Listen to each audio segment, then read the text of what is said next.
I don't know how you look at the latest news pertaining to the Trump assassination brief and the Senate report on the Trump assassination attempt in Butler and conclude anything other than inside job. And I will make it very simple for you. Donald Trump, the breaking news has reported he has been briefed by the Director of National Intelligence that there are Iranian assassination threats against him related to the killing of Qasem Soleimani, that there was a man arrested on July 12th who had been organizing an attempt on Donald Trump's life.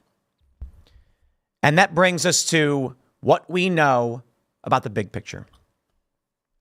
The Secret Service was allegedly briefed, according to these reports, that the DOJ had arrested a man who had been organizing an assassination attempt on Donald Trump on July 12th.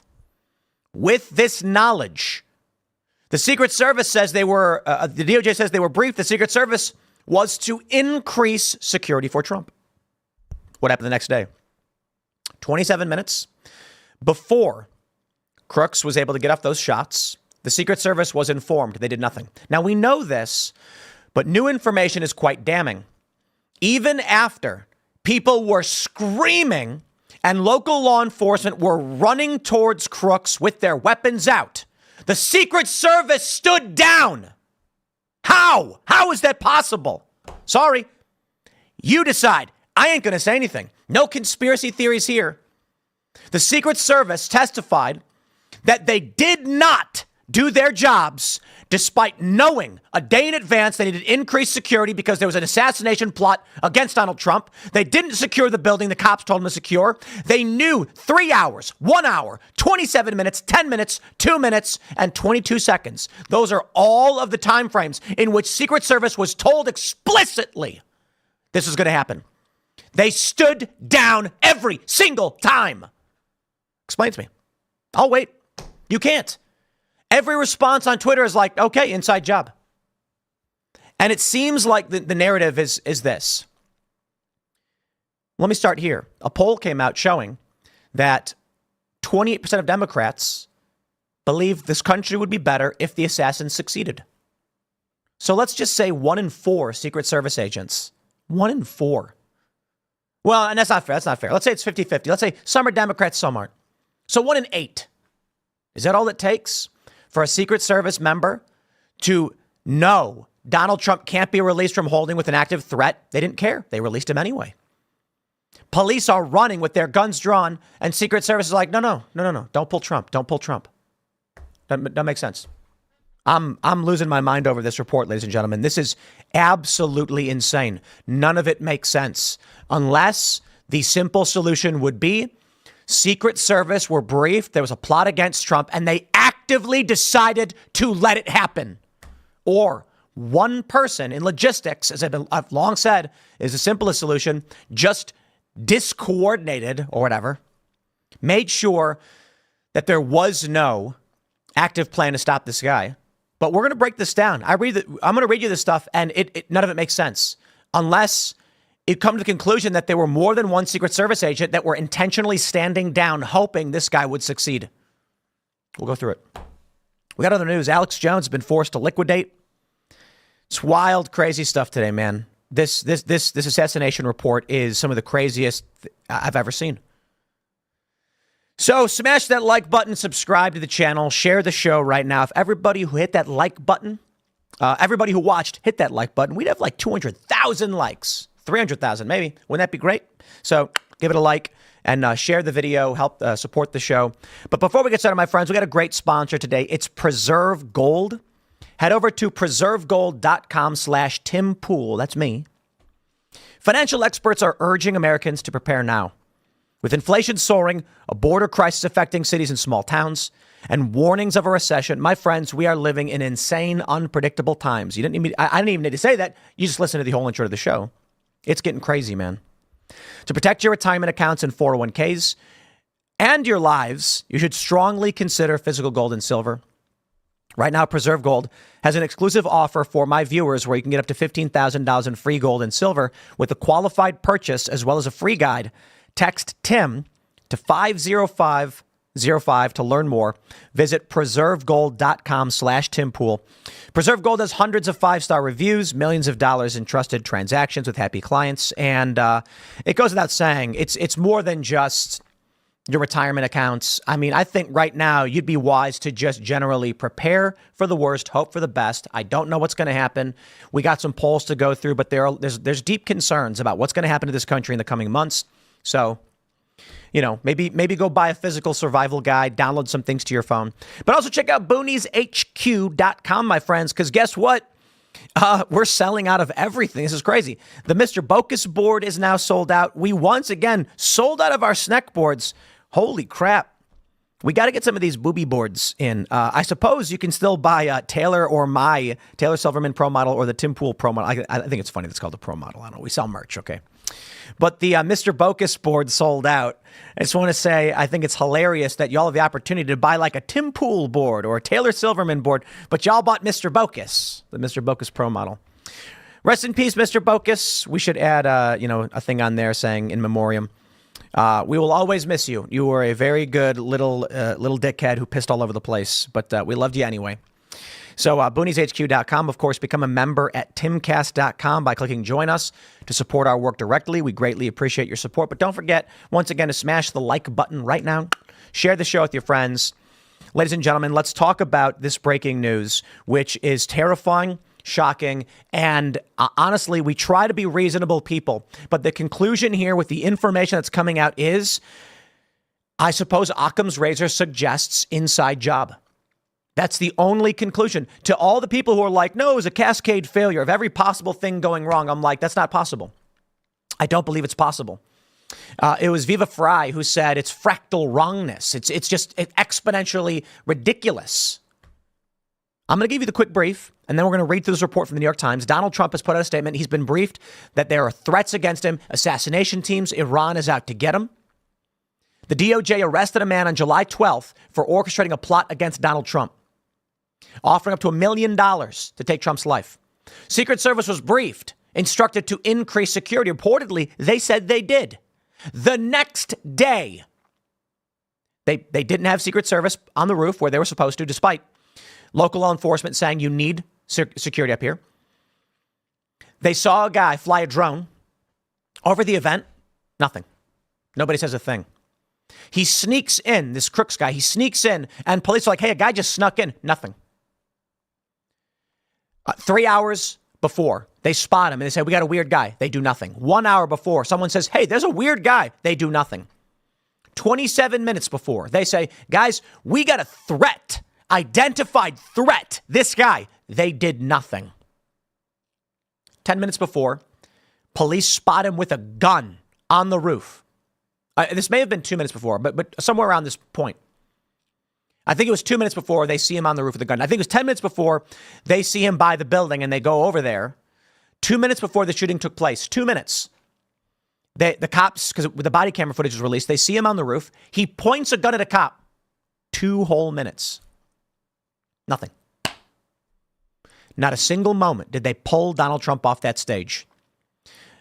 At some point, local law enforcement are running full speed. People are screaming, he's got a gun. Secret Service stood down. Explain it to me. It defies logic. They're supposed to keep Trump in a holding position in a secure location to make sure there's no threat. There was a threat. They still let him out. As soon as they identified a threat, Secret Service should have pulled him off the stage very calmly and comfortably. They did not. When local law enforcement are running full speed, they should have said, get Trump off the stage now. They didn't. It defies logic. Unless looking at those polls that show that Democrats think Trump, we'd be better off if Trump did not survive. Some of these agents might be thinking that too. I don't know what to tell you, my friends. Let's read the news. Stop taking it from me. Ignore me. I'm wrong about everything. I'm going to say that right now. Forget the conspiracy theories. Ignore everything. Let me read for you exactly what we're learning about. First, Trump is briefed on Iranian assassination threats. This is the big breaking news. Former President Trump was briefed on Tuesday by U.S. intelligence officials about specific threats from Iran to assassinate him. U.S. intel agencies had previously tracked a potential Iranian assassination plot earlier this summer, with officials stressing they did not consider the threat related to the shooting in July that wounded Trump. They did not consider it related. Earlier this month, another man was arrested. This we know, Ryan Routh. But let's pull up this one. And we'll loop back to the current state of affairs, the threats on Trump's life, and why I fear what's coming in the next month. We've got 3 assassination attempts. I guess you can call the first one a plot, but this is a guy who was organizing the assassination on Trump. And with the Secret Service operating as they are, I am very, very worried. Trump, I believe, needs to hire 2 different private security agencies independent of each other. Maybe Eric Prince can help. I don't know. Look at this. U.S. detected potential Iranian plot to kill Trump separate from Saturday's shooting. This is from July 16th. U.S. intelligence agencies were tracking an assassination plot against Trump in the weeks before gunmen opened fire. We now know, according to the reports, that they arrested the guy the day before. Time magazine reported that Secret Service said they were going to up their security. Take a look at this. From the Post-Millennial. Secret Service was informed of crooks 27 minutes before shots were fired in Butler, PA, and never told Trump to get off the stage. Shortly before shots were fired, a Secret Service countersniper saw local law enforcement running towards the AGR building with their guns drawn. But he did not alert former President Trump's protective detail to remove him from the stage. Inside job. Thank you and have a nice day. I don't know what to tell you. I desperately want to believe incompetence played a role here in some way, but it doesn't add up. You cannot combine. Hey, guys, there's a plot to assassinate Trump. We just arrested the guy who organized it. Okay. The next day, he's got a gun. He's got a gun. And no, just leave Trump there. No way. Absolutely not. The simple solution here is that Secret Service, some of them, not all, I don't know. At the very least, they never organized. We can make this argument. They didn't organize anything. They knew the threat was there. They knew they had been warned. And they looked at each other like, should we just let it go? Let the guy do it. And it seems like that's what happened. Then you got to wonder why there was no Secret Service on the rooftop. Honest question. Local law enforcement, body camera footage, they're screaming, we told Secret Service to get people up there. What are they doing? 10 minutes before they knew this guy was over there. 2 minutes before the shots were fired. That's wild. There's a video that synchronizes the police going to the building.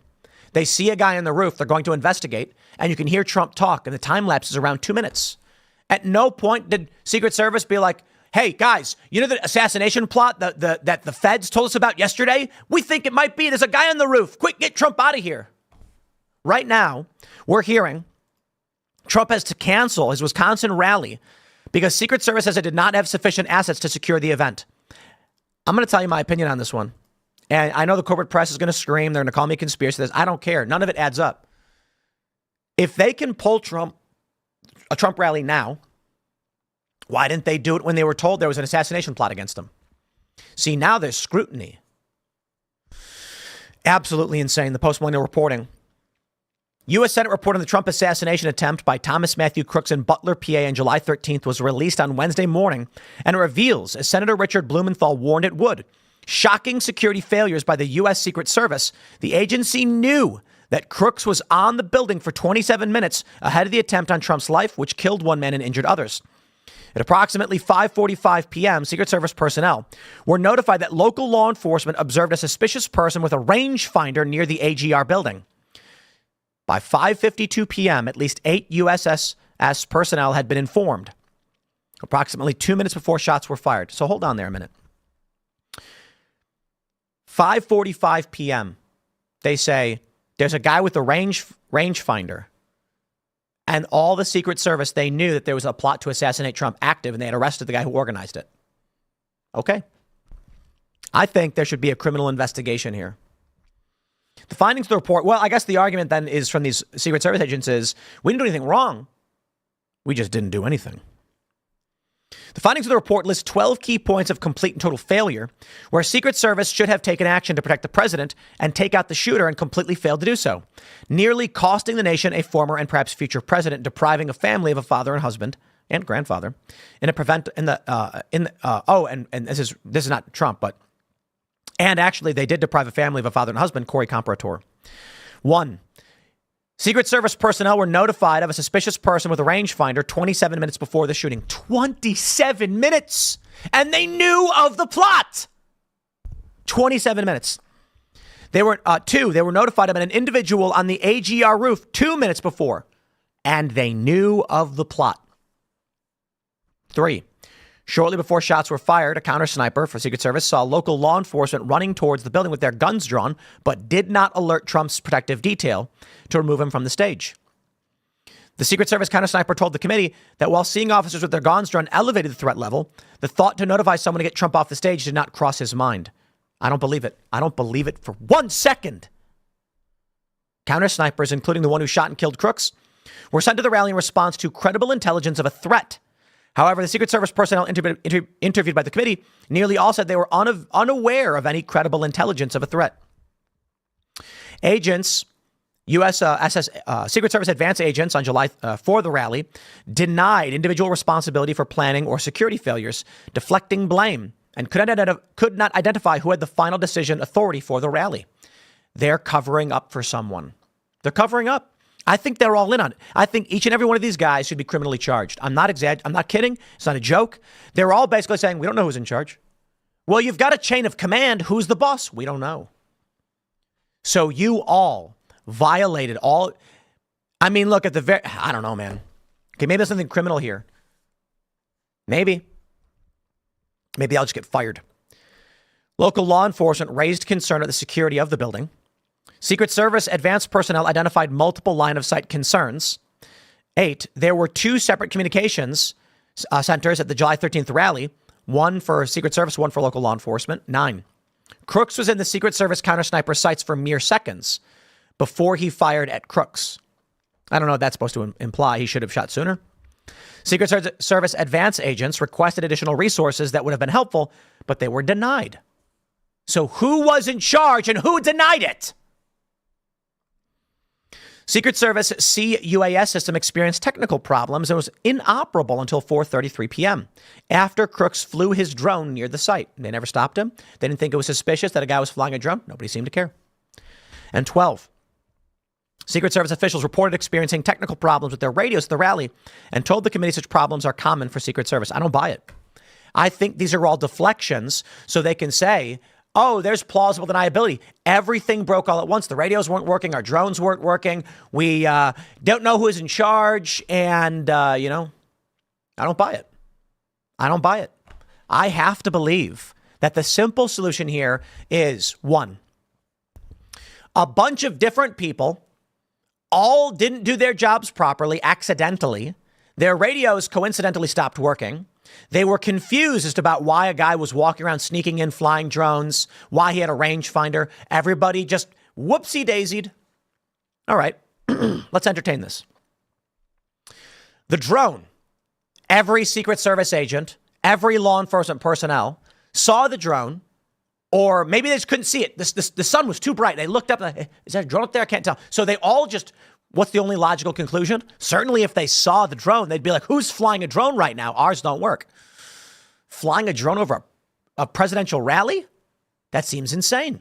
So the only explanation would then be either they let it happen, or they all simultaneously suffered a flash of blindness and deafness all at the exact same moment. Come on, bro. You ever go outside and there's a drone? They're loud. They're loud before a rally. Okay, fine. They all just were stricken with inexplicable blindness at the same moment. I can't see or hear.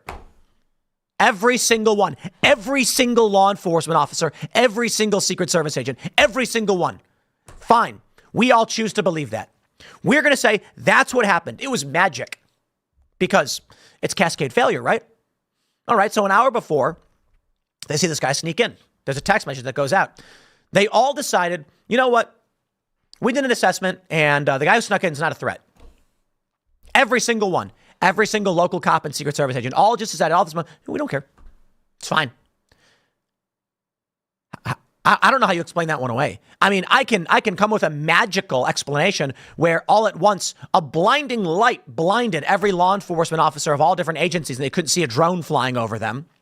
And there was no suspicion. But I'll calm down a little bit. They saw the drone and said, I don't care.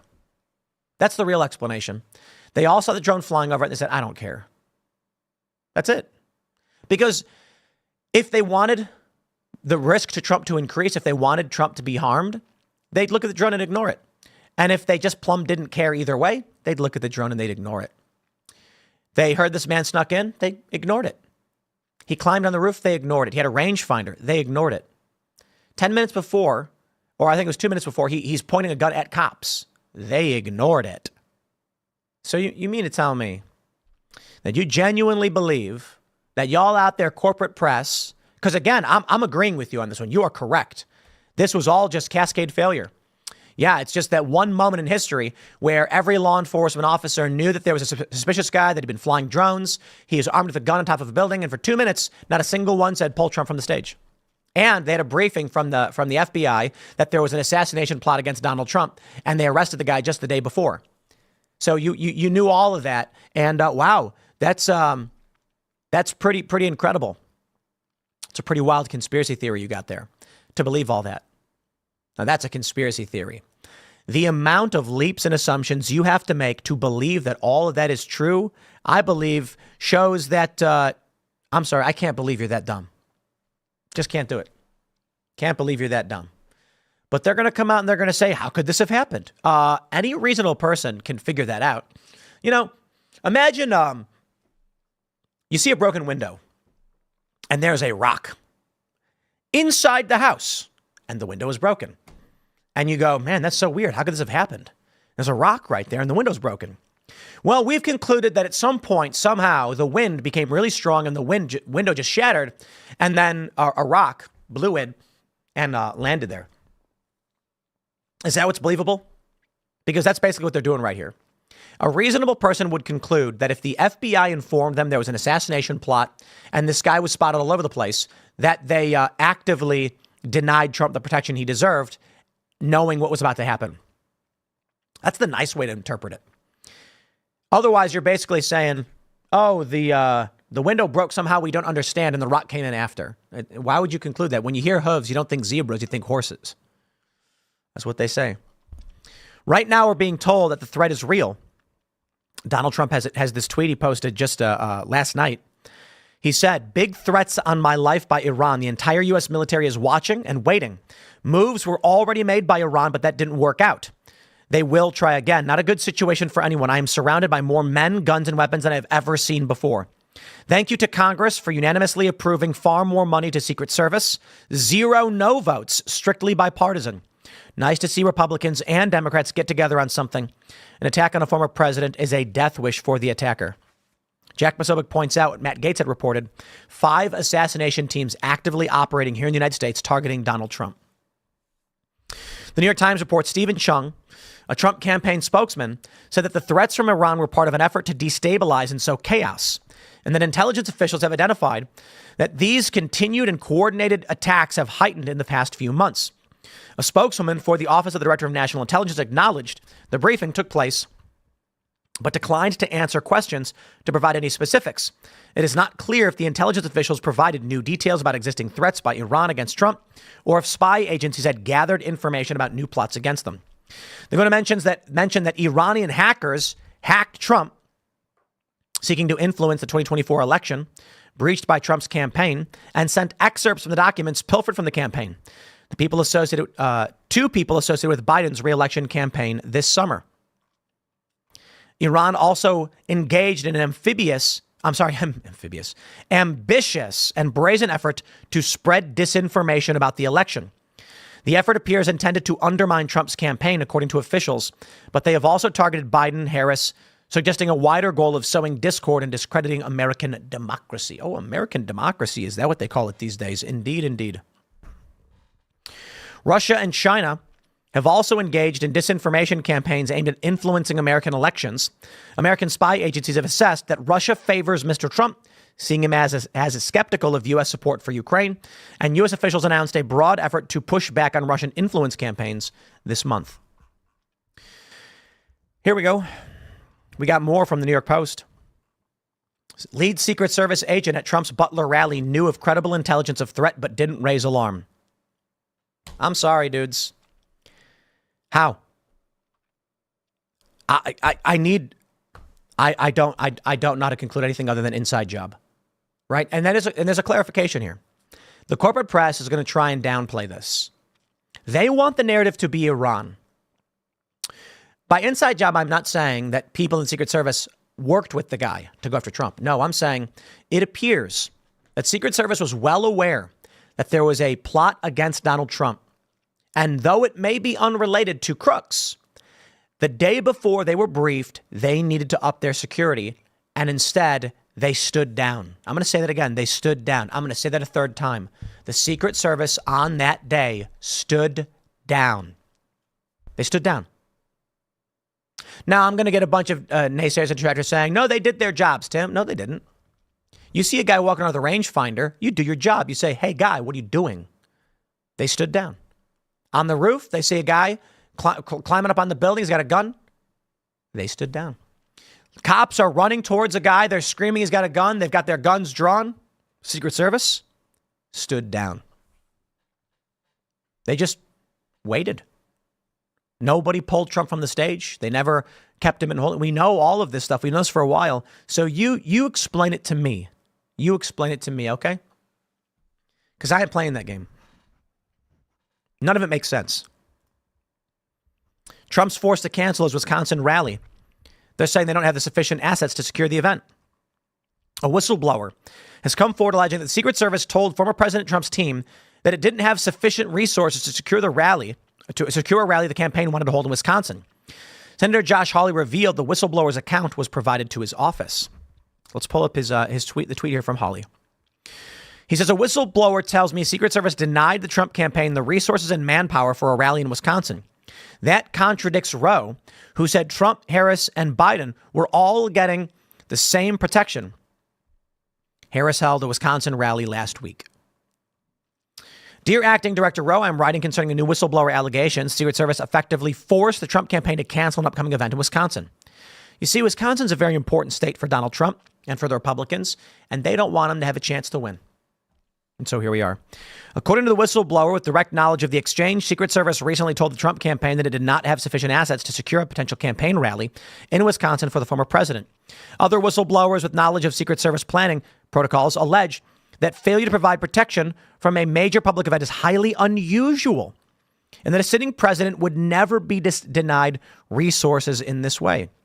Well, my friends, I think it's fairly obvious that there is let's just call it a concerted effort to make sure that Donald Trump does not win. There are individuals working within our government, within our law enforcement agencies, and it appears they don't want Trump to win. I think it's fairly obvious, right? I think most of you already agree on that. There's polling. 28% of Democrats. So the questions I asked, once again, I'll say it because I do think this is important for the story and the narrative. First, is Trump derangement syndrome real? It is. 2, are there people when polled, do they say that they wish Trump had lost his life or believe we'd be better off? Absolutely. One poll shows it was, I think it was YouGov, 28% of Democrats. And then lastly, is it possible some of these people work in government? We know for a fact they do. We know for a fact that there are elements within the government who hate Donald Trump. They're terrified. McCabe said that members of the FBI are talking about fleeing the country if Trump wins. So what does all that add up to? I don't know how you conclude anything else. This country is in very serious danger. And now we have this to add on top. Idaho man charged with threatening to kill Trump. I am not going to read that quote from the guy, but the guy has a quote where he literally said he was going to go after Donald Trump. His name is Crazy Bull, seriously, 64 of Idaho, made 9 phone calls with threats to Trump's home on July 31st, just a couple weeks after the assassination attempt. A Facebook page that is believed to belong to Crazy Bull contained more threats against the GOP nominee, saying that he was going to start driving home. He was going to start driving to the home of wow. This is actually really crazy. He refers to Trump as a multi-person rapist. You see what happens when in New York they change the law so that a crackpot old woman can go after Donald Trump this way? Her story was ridiculous. A jury did find Trump to be liable, but the whole thing makes no sense, and it's weird that it even happened. And these people believe all of these things. And so they decide to take it upon themselves to do something shocking and evil. Here we are, man. Trump campaign spokesman Stephen Chung said of the threats, Kamala Harris and liberal Democrats are the ones who are deranged. There have been 2 heinous assassination attempts on Trump, and their violent rhetoric are directly to blame. They keep saying he's a threat to democracy. And, we had Alad Eliyahu on the show the other day, 2 days ago, and he was saying they're allowed to say these things. I agree with them that they're allowed to say these things. I believe that it is distasteful and vile that they would. What I mean to say is, I don't think anybody should get arrested if they say Trump's a threat to democracy, right? But, after the first bullet whizzed past, Trump said, you might want to tone the rhetoric down a little bit and say, guys, we don't like Donald Trump. We think his policies will be a detriment to this country, but he certainly is nowhere near as bad as a lot of people think. But no, we don't. There are people to this day who still believe he called neo-Nazis very fine people. That was a hoax. Wasn't real. But they believe this stuff.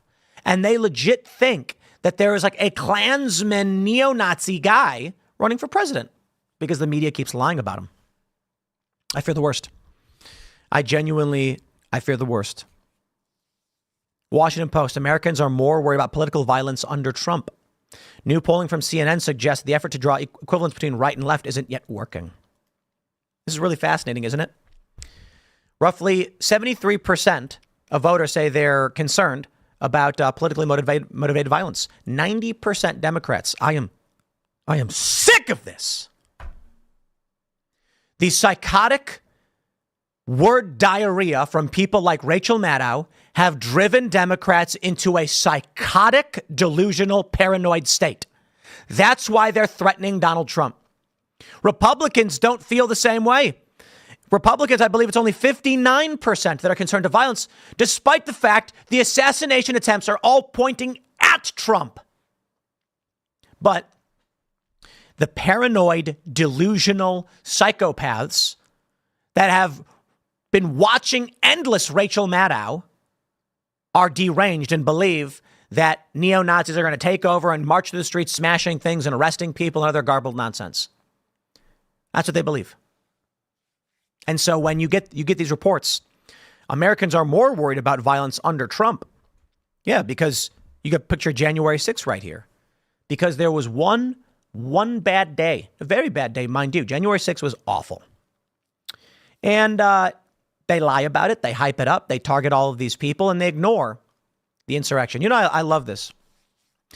I'm hanging out at the old poker tables, as I often do. And a gentleman asked me about, we were talking about the state of this country. And I said, the problem is half the country lives in a paranoid, delusional state. Is this half the country? And I was like, yeah, about half the country. He's like, just half the country? I was like, yeah, just half the country. There are a certain amount of Republicans that live in this paranoid, delusional state and a certain amount of Democrats, but it's overwhelmingly Democrats. So it's about half. And maybe he meant more than half, but I'm like, even if you think every Democrat is in a paranoid, delusional state, that's still only half the country. And I don't think literally every Democrat. I think just most of them. A lot of them know they're lying. And I brought this up. I said, you go to the average person and they don't even know about the May 29th insurrection. They don't know about the firebombing of St. John's Church. They don't know about the firebombing of the White House. Far left extremists firebombed the White House. Did you guys know this? I mean, I assume most of you did because you watch this show. They firebombed the White House. The president was forced into an emergency bunker. Where was the congressional investigation, the hearings? How could we tolerate this? I'm going to clarify. They firebombed the White House from outside the fence. So the firebombs didn't hit the house. They hit the guard post outside and in the grass, and they set fire to St. John's Church across the street. They rushed Donald Trump into an emergency bunker, fearing that people they had already breached the barricades, and they feared that they could breach the White House. They had already breached the barricades outside. Nobody knows. But, I do love bringing this up because instantly all of the normies who don't pay attention and don't know, they look over with this concerned look like, what are you talking about? And then they hear these two people definitively saying this thing happened. And it's an interesting to encounter when you don't pay attention to the news. Democrats live in a paranoid, delusional state where they're told neo-Nazi white supremacists are taking over and will go around attacking people. It's not the real world. But they don't understand. They can't. It's a cult. That's why we say it's a cult. Well, my friends, where we are right now, Nate Silver says that Harris is favored to win by almost 10 points it's probabilistically And we have this similar from 538. They say in their simulations, there's 4 ties. This is wild, dude. 4% chance of a tie is, I'm sorry, it's 0.4% chance of a tie. Okay, it's 1,000, not 100 simulations. 0.4% chance. But that's still pretty interesting because we're looking at like, what, 1 in 250? Those are pretty good odds, man. 1 in 250. I mean, you won't go to win the lottery, you're talking hundreds of millions. Right now, they're saying that there's 550 scenarios where Harris wins and 45 where Trump wins. So it's still pretty much a toss-up. Less than a 1 in 100 chance that there's no electoral college winner, but still pretty significant. I don't think we're going to head that route, though. There's one scenario where Trump actually can get upwards of 310 electoral votes, and a couple where Trump gets 436. I'm genuinely curious how that happens, because I don't know that I see 436 electoral college votes for Donald Trump. But the state of the race, my friends, is getting quite serious. And, you know, I have to wonder, man, all of this data that's coming out, I'm going to say this. I want to make sure it's all clear for the corporate press and everything they want to say about this. Man, what a wild coincidence that all these things happened, you know?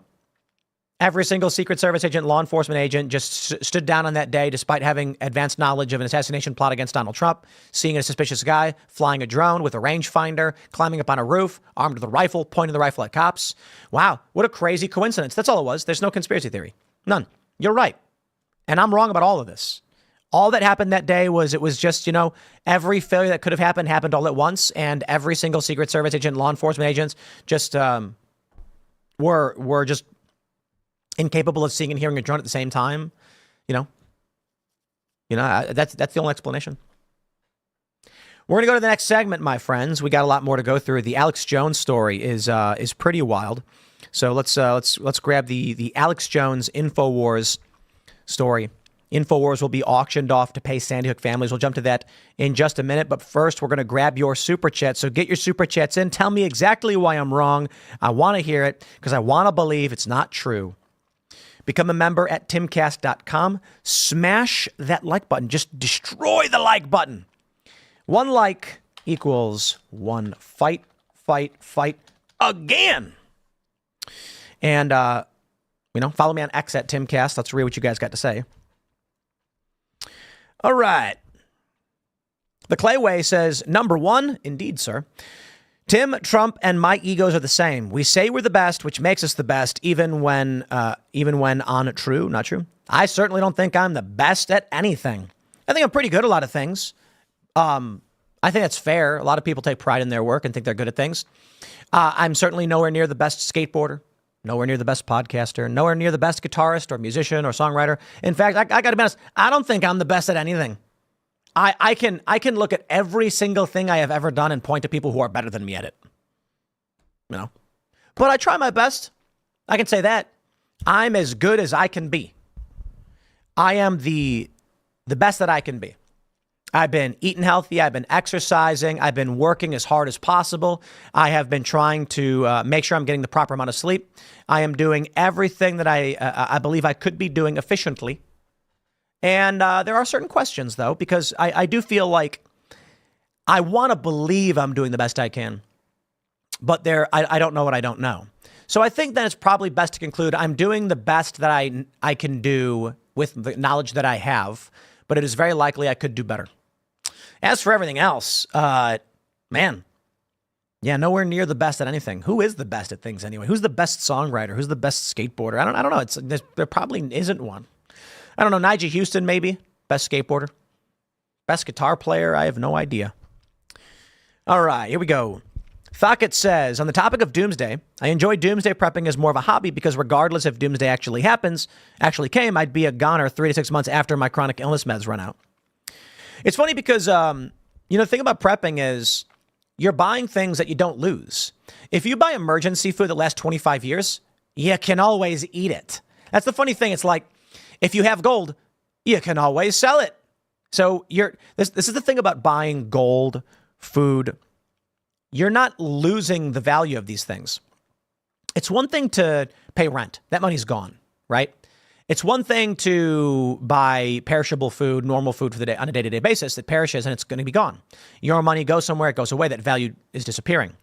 But if you were to go out and buy like gold for your savings, I get not everybody can. You just have the gold. And then if at any point you need to liquidate it, you just go and you trade it and you have money now. So if you buy like a 25-year food bucket and you put it in storage, you can always crack it open and eat it whenever you need to. The value is retained. So if you spend $100 on something, you've not lost the $100. You still have that net worth. All right, let's go. Apocalyptic Pioneers. Tim, you always say to download a survival guide to your phones. I'd recommend against that. Phones run out of power. Get Bushcraft 101 box set by David Canterbury. Best $40 or so you'll ever spend. Well, of course, you got to have a book. I'm telling people to download it to their phone because they can literally do it right now for free. But you definitely want to have a book. Those cost money, though. All right. Common Sense Fishing says, again, using your logic, if Iran took out Trump, everyone would scream war. What do you say? Do you support, do or support if our own government took him out? Honest question. Not trying to push violence, honest Q. I'm saying my point on this about Iran has nothing to do with the U.S. government collapsing because there's a civil war between factions. If one faction of our government assassinated a president, you're looking at revolutionary consequences. But it's all about whether or not the people know. My point about war with Iran is a nation cannot exist if its leaders are murdered by adversaries and the country has no response. If you tell the world we will not react in any way if a foreign enemy kills our politicians and leaders, your treaties are worthless. You have no nation. You have no leaders. That's why I'm terrified of this. Now, that being said, not like I'm going to blindly believe the government and intelligence agencies if they try to claim that Iran actually did this to Donald Trump. I do think there is a preponderance of evidence right now, regardless of what the intelligence agencies say, that Iran is targeting Trump. I'm sorry, like Trump killed Soleimani. He did. And they publicly said, like the Ayatollah's like, I'm going to get him. Like he says he's going to do it. So, you don't need the intelligence agencies to be like, I think Iran might try to kill Trump. You've got, I think it's reasonable to conclude sometimes, I look at the corporate press. Alex Jones, will have to auction off Sandy Hook, part of his company. That's true. We know it's true. Alex Jones said so. So we know they're not lying. They're probably lying about other things often.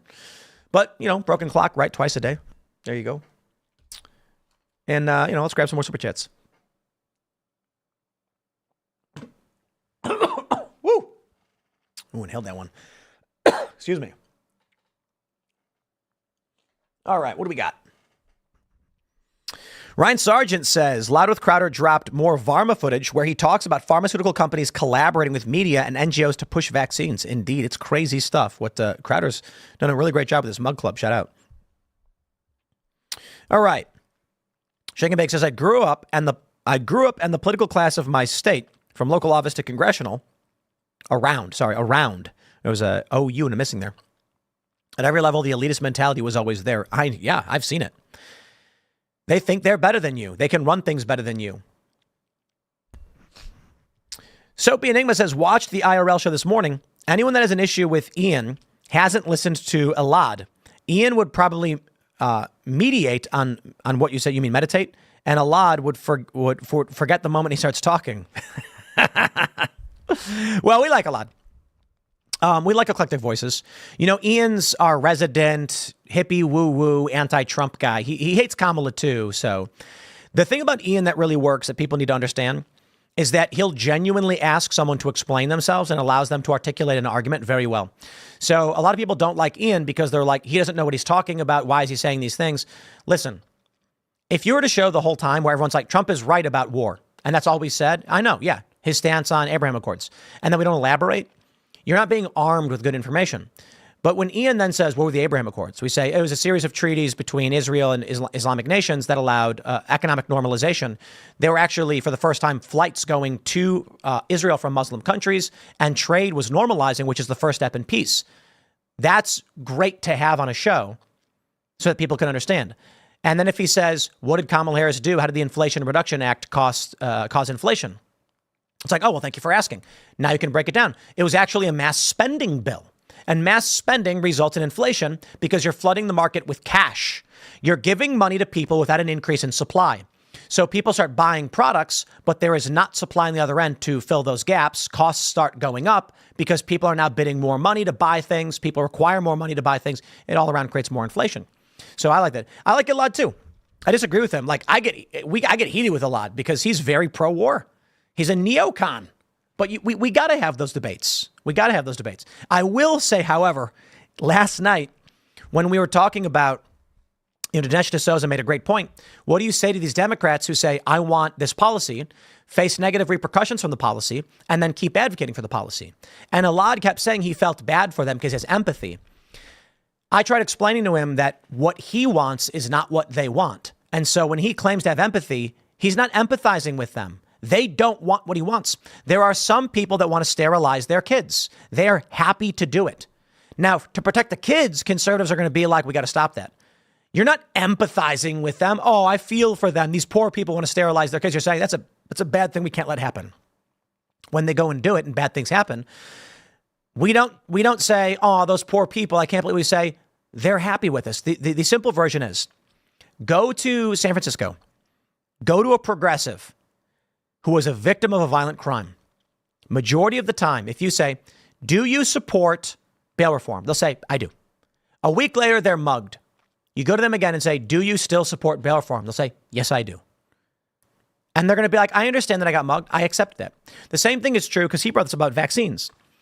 He's like, Democrats mock Republicans who refused to get vaccinated and died. And I'm like, right, it's hypocrisy. If you go to a Republican and ask them, do you think there should be vaccine mandates? They'll say no. Then Herman Cain or whoever else dies. You go to them again. Do you think still there should be vaccine mandates? They'll say absolutely not. It doesn't change their positions. OK, you can certainly empathize in the immediate, but not on the policy issue. If people are getting what they want and there are negative repercussions, they outright say they accept the results.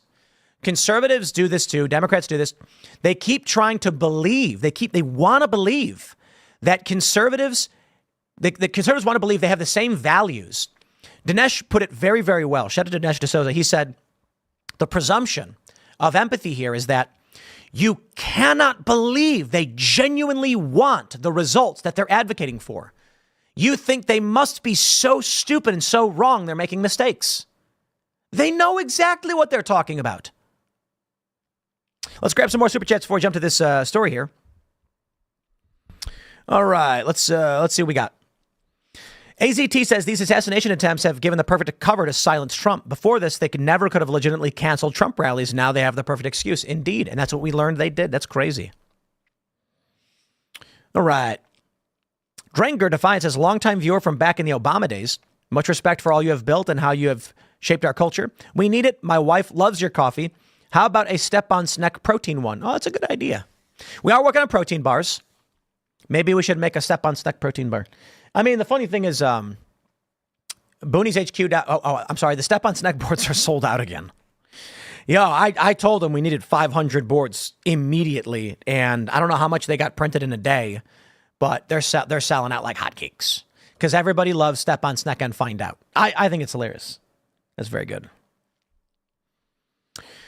All right.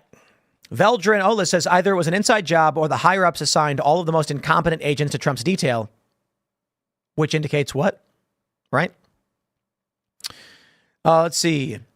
Dr. Design says, I love your work in culture building endeavor. Thank you. I live nearby and have an idea for a show that help us grow, which I dedicate my life to. What's the best way to connect and pitch my concept? We are not accepting pitches. For one, legally, it's like impossible to do. But right now, we are bursting at the seams. Booney's HQ just launched. We're selling boards, so we're trying to get the content stream going, the membership program going for Booney's, and marketing and all that stuff. And it's super heavy undertaking. It's very expensive.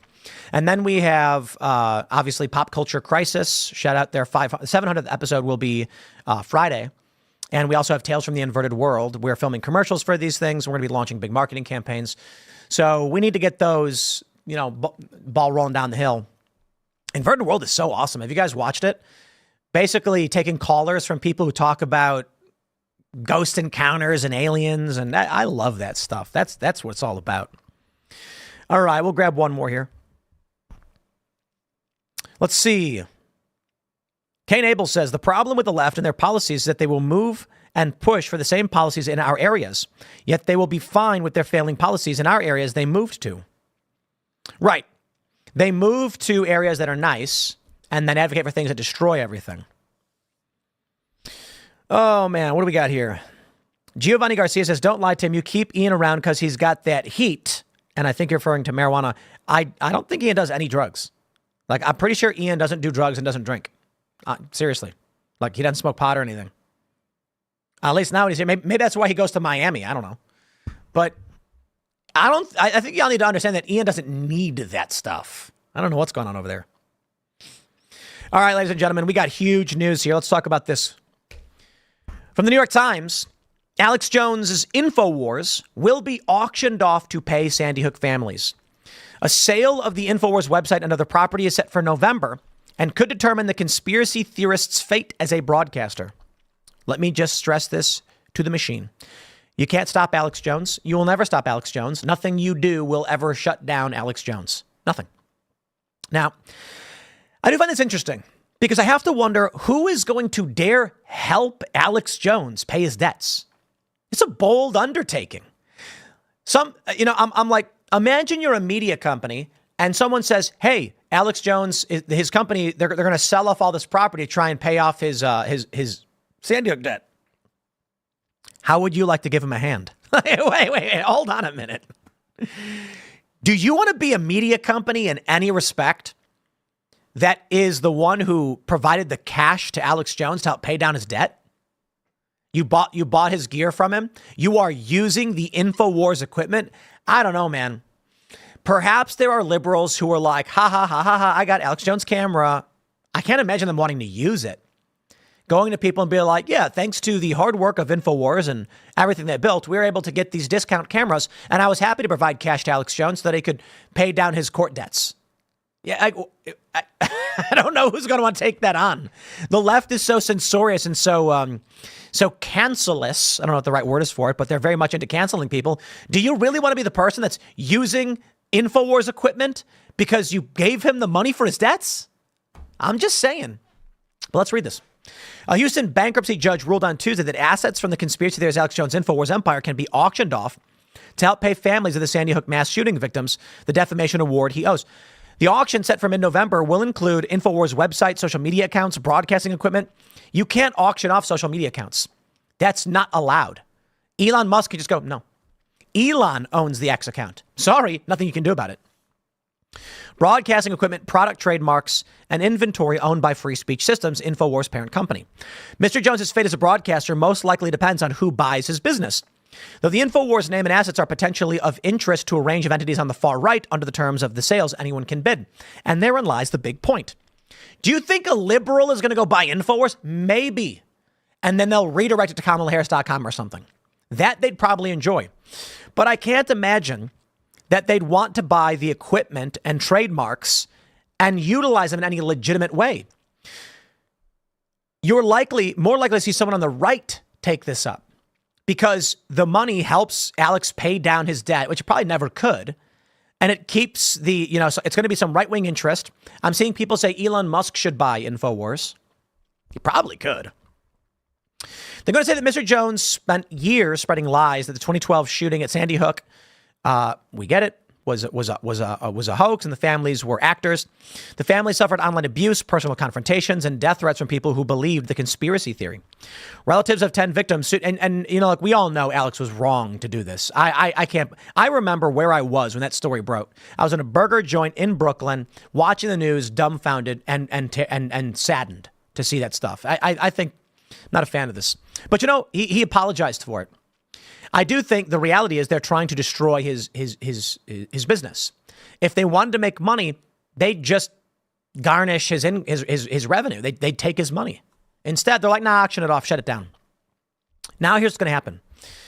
This is the most insane move, in my opinion, because right-wing interests, people who like Alex Jones, can simply buy up enough of it and then hire Alex Jones.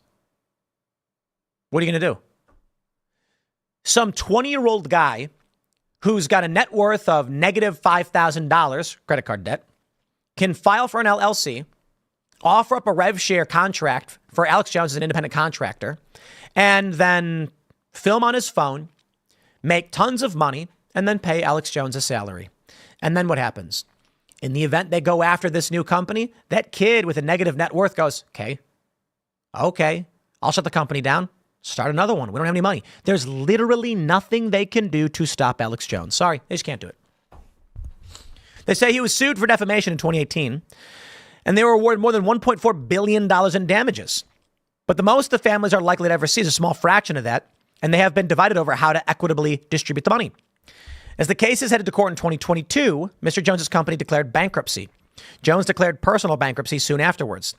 Since then, the families have been wrangling in bankruptcy court over assets and revenue that are far less than they originally envisioned. Mr. Jones's personal and business assets combined are worth less than $10 million, according to independent valuations presented in court. His lawyers and other bankruptcy professionals will be paid first, leaving even less for the families. That's funny. The Connecticut and Texas sides divided sharply over how to go after free speech systems. Lawyers for the family who sued Mr. Jones in Connecticut, the relatives of 8 victims, favored shutting down the company and liquidating its assets, with the money distributed among the family members. Here's what I hope for. Congratulations, you've done it. I hope within 6 months, Alex Jones' company is operating once again. It's a new company. There's nothing you can do. You can't subject someone to indentured servitude like this. It just doesn't work. You can't do it. Anyway. Lawyers for the families who sued Mr. Jones in Texas favored a settlement in which he would pay them a percentage of his income over the next decade, most likely netting more money for each relative, which is the legitimate way to go about doing it. As a condition of the latter deal, Mr. Jones would have had to agree never to mention the shooting again. The asset sale is probably the least lucrative option for the family members. Though its potential for shutting down Infowars appealed to some, juries in the 2 lawsuits awarded individual relatives widely varying amounts. And lawyers from Connecticut and Texas sides have been dueling over how to fairly allocate the money. I think it's hilarious the families are fighting over money. That's insane. The situation is further complicated by the fact that a jury is yet to decide how much in damages Mr. Jones must pay to Lenny Posner and Veronica De La Rosa, whose son Noah Posner died in the shooting. Should be interesting. I think there are a lot of issues with the case, but I think we're well past going over the merits of the case at this point. Alex Jones certainly has his free speech, but all that really matters is you can't shut him down. Now, Owen Shroyer has issued a public statement on the shutting down of Infowars, and I'll play that some of that for you now. All right, guys. I've been getting a lot of messages about the breaking news about Infowars, so I figured I would come on here and just make a public statement. Let me start with this. I've never been more proud of the work that I've done at Infowars. You see, when I left sports media in 2016 to get into political commentary, it was Infowars that invited me in. It was Infowars that offered me a job. I was an anti-government guy. I was an anti-lying media guy. I was an anti-lying politician guy. And quite frankly, for somebody like me to break into the political media like that was not an easy thing to do, and there weren't really platforms out there that would host a guy like me or eventually give me a show and allow me to create my own content in the way that I see fit. But Infowars did. And it's now total confirmation that I made the right decision. And let me tell you, it was a decision that came with a lot of consequences. Some obvious. I was put in prison. I've been sued multiple times. I've been attacked. I've been assaulted. I've been censored across the internet. I get blackballed from pretty much, or have been in the past, from pretty much all conservative outlets. But you notice that the narrative is changing. You notice that everybody sounds like Infowars now. You notice that everybody wants to have Alex Jones on now. Yep. Because they're realizing Alex Jones and Infowars were not censored, were not attacked, and now as of today, being shut down and liquidated, not for lying, but for telling the truth.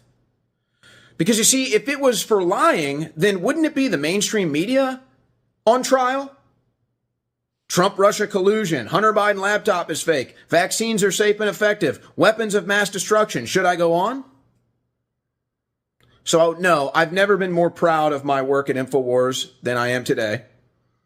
I've never had total confirmation that I joined the right team of telling the truth and anti-corruption media than today when I joined Infowars. And now, yet again, at this level of the Infowars saga, people will see how the First Amendment and free speech is under attack, and all the weapons they will use against Americans to try to take your rights from you and shut you down if you won't be silenced. Now, that's all I'm going to say on this. I'm not going to comment on the court developments or the legalese. I would advise you to tune into the Alex Jones show tomorrow. This is his company. This is his story. I was just honored to be a part of it. But stay tuned, ladies and gentlemen. We're in a fight for the future of this country. We're in a fight for freedom. We're in a fight for truth. And it's never been more proof positive that I made the right decision in that choice to join Infowars. And I've never been more proud of the work I've done at Infowars than I am today. I'll give a little pushback, with all due respect to Owen, who had him on the show. I like him. He's a good dude. Alex Jones got sued because for a long time, he was pushing insane theories about Sandy Hook. And it's too much, even for me. But he apologized. I don't think destroying his company, firing all his employees, this is going to put people out of work, and then selling off his equipment is how you remedy this. I don't even think that $1.4 billion makes sense. It's an absurdity. Now, there are certainly questions. Alex Jones made the argument that they held him in default. He didn't even actually get a trial on the defamation. No matter how many documents he gave, they kept saying he wasn't giving them the real documents. There are a lot of problems here, that I will admit. For the corporate press, the issue is institutional power. So he says in a statement, it's not because he lied, it's because he told the truth. Well, certainly not in regard to Sandy Hook. But that was the attack vector they used to go after him. And Alex Jones has been right about a lot of other things, though he's been wrong about some very bad things, namely Sandy Hook. And which, again, his words, he apologized. He said he was wrong about it. The corporate press does not have massive institutionalized enemies. And so they do lie about a lot of things. And for this, we exist to call them out. Shows like Alex's, when he gets it right, and he's gotten terrifyingly, like Epstein. Let's just talk about that. When he gets it right, it's kind of scary, right? And shows like this one. We call out the lies frequently. I got to give Alex Jones a big shout out too, because I remember, I think it was October 2021. Alex went on his show and said, there's going to be a war in February. It's coming. They are going to have war. It's going to be big. And then war started. Russia invaded Ukraine. And everybody went, Alex, how did you know? And the funniest thing, I was talking to Alex about it. And he was like, I don't even know why. I was just reading the news. He was just reading a news story. This is the craziest thing about all this. People say like, oh, Tim talks about civil war. I'm like, I'm just reading New York Times, man. Leave me out of it. I read the New York Times. They said this thing. I read the Atlantic. They said this thing. I read the Hill. They said this thing. And I went, wow, that's crazy. And then people were like, Tim, why are you saying that? I'm like, I just read the news. Alex Jones was talking about a looming war. And he was like, there were a bunch of news reports talking about a building up of weapons, fears of a conflict escalating in Eastern Europe. And there were intelligence individuals giving quotes saying they fear a war is coming in spring. And so he did a show and he's like, people, I got to tell you, it's like a war is coming. Okay. And everyone's surprised that Alex just read the New York Times or something. That's what I think is really funny about all of it. That often they say it's conspiracy theories, he's a liar. And this is what they do to Trump too. They do this to Trump, right? Donald Trump, famously, I love this. This was during COVID. And so again, I'll say this as we get into the old COVID stuff. You always go to talk to a medical doctor. Don't trust internet personalities on what to tell you, about your health or whatever, because there's this really funny commercial where a guy's like, I got shredded on the hot dog diet. And it's like some lady's arms exploded. She got rhabdomyolysis or something from doing CrossFit. And I'm like, her arms were swollen, her muscles were breaking down, and it was poisoning her kidneys. You just go to a doctor and make sure, it's a doctor you trust. Because even not all doctors are good. Some doctors are not good. Okay. But what was I talking about? Oh, yeah. So what happens is this news comes out. I think it was TechCrunch. And they're like, doctors investigate hydroxychloroquine as a possible treatment for COVID. And so then Trump comes out and he's like, we've got these treatments. You got ivermectin and hydroxychloroquine. We're going to look into them and could be very good. The studies, they're very good so far. And then what happens is the media comes out and says Trump pushes horse dewormer and fish cleaner as cure. And you're like, wait, hold on. Now, I'm not going to tell you I know anything about hydroxychloroquine or ivermectin. Like, I'm not a doctor. I have no idea. I'm just saying it was TechCrunch and other public news outlets that were saying, hey, they're doing studies on these things. Not that they were definitive, not that they worked. There's been a lot of studies saying they don't work, whatever. And Trump just brings it up like, look at this. It's good information. Like, hey, maybe there's some promise here. And the media comes out and says, Trump's a liar. It's horse dewormer. And I'm like, Trump just read the news, man. And then take a look at what CNN did with, what I loved? I think it might have been CNN or MSNBC when they talked about Joe Rogan and ivermectin. They showed a little horse. It was the weirdest thing.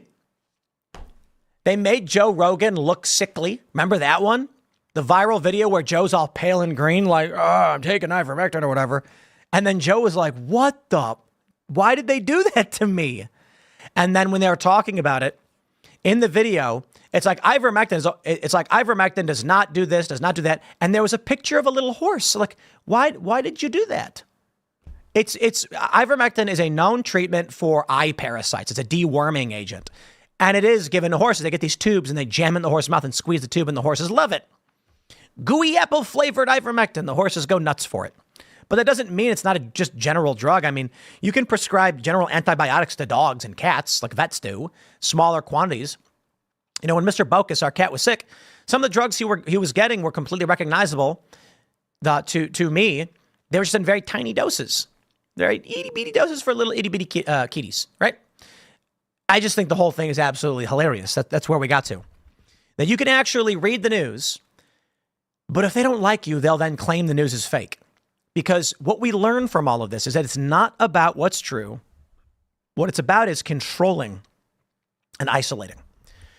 The woke cult believes whatever crackpot BS they're told to believe. One day it's up, one day it's down.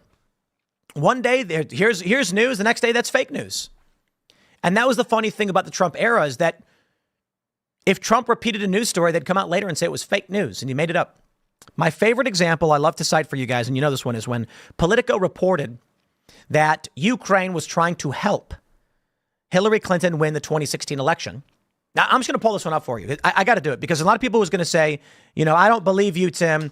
That's not true. You're a liar. Here it is. Politico. Ukrainian efforts to sabotage Trump backfire. Ukrainian government officials tried to help Hillary Clinton and undermine Trump by publicly questioning his fitness for office. They even disseminated documents implicating a top Trump aide. How about that one?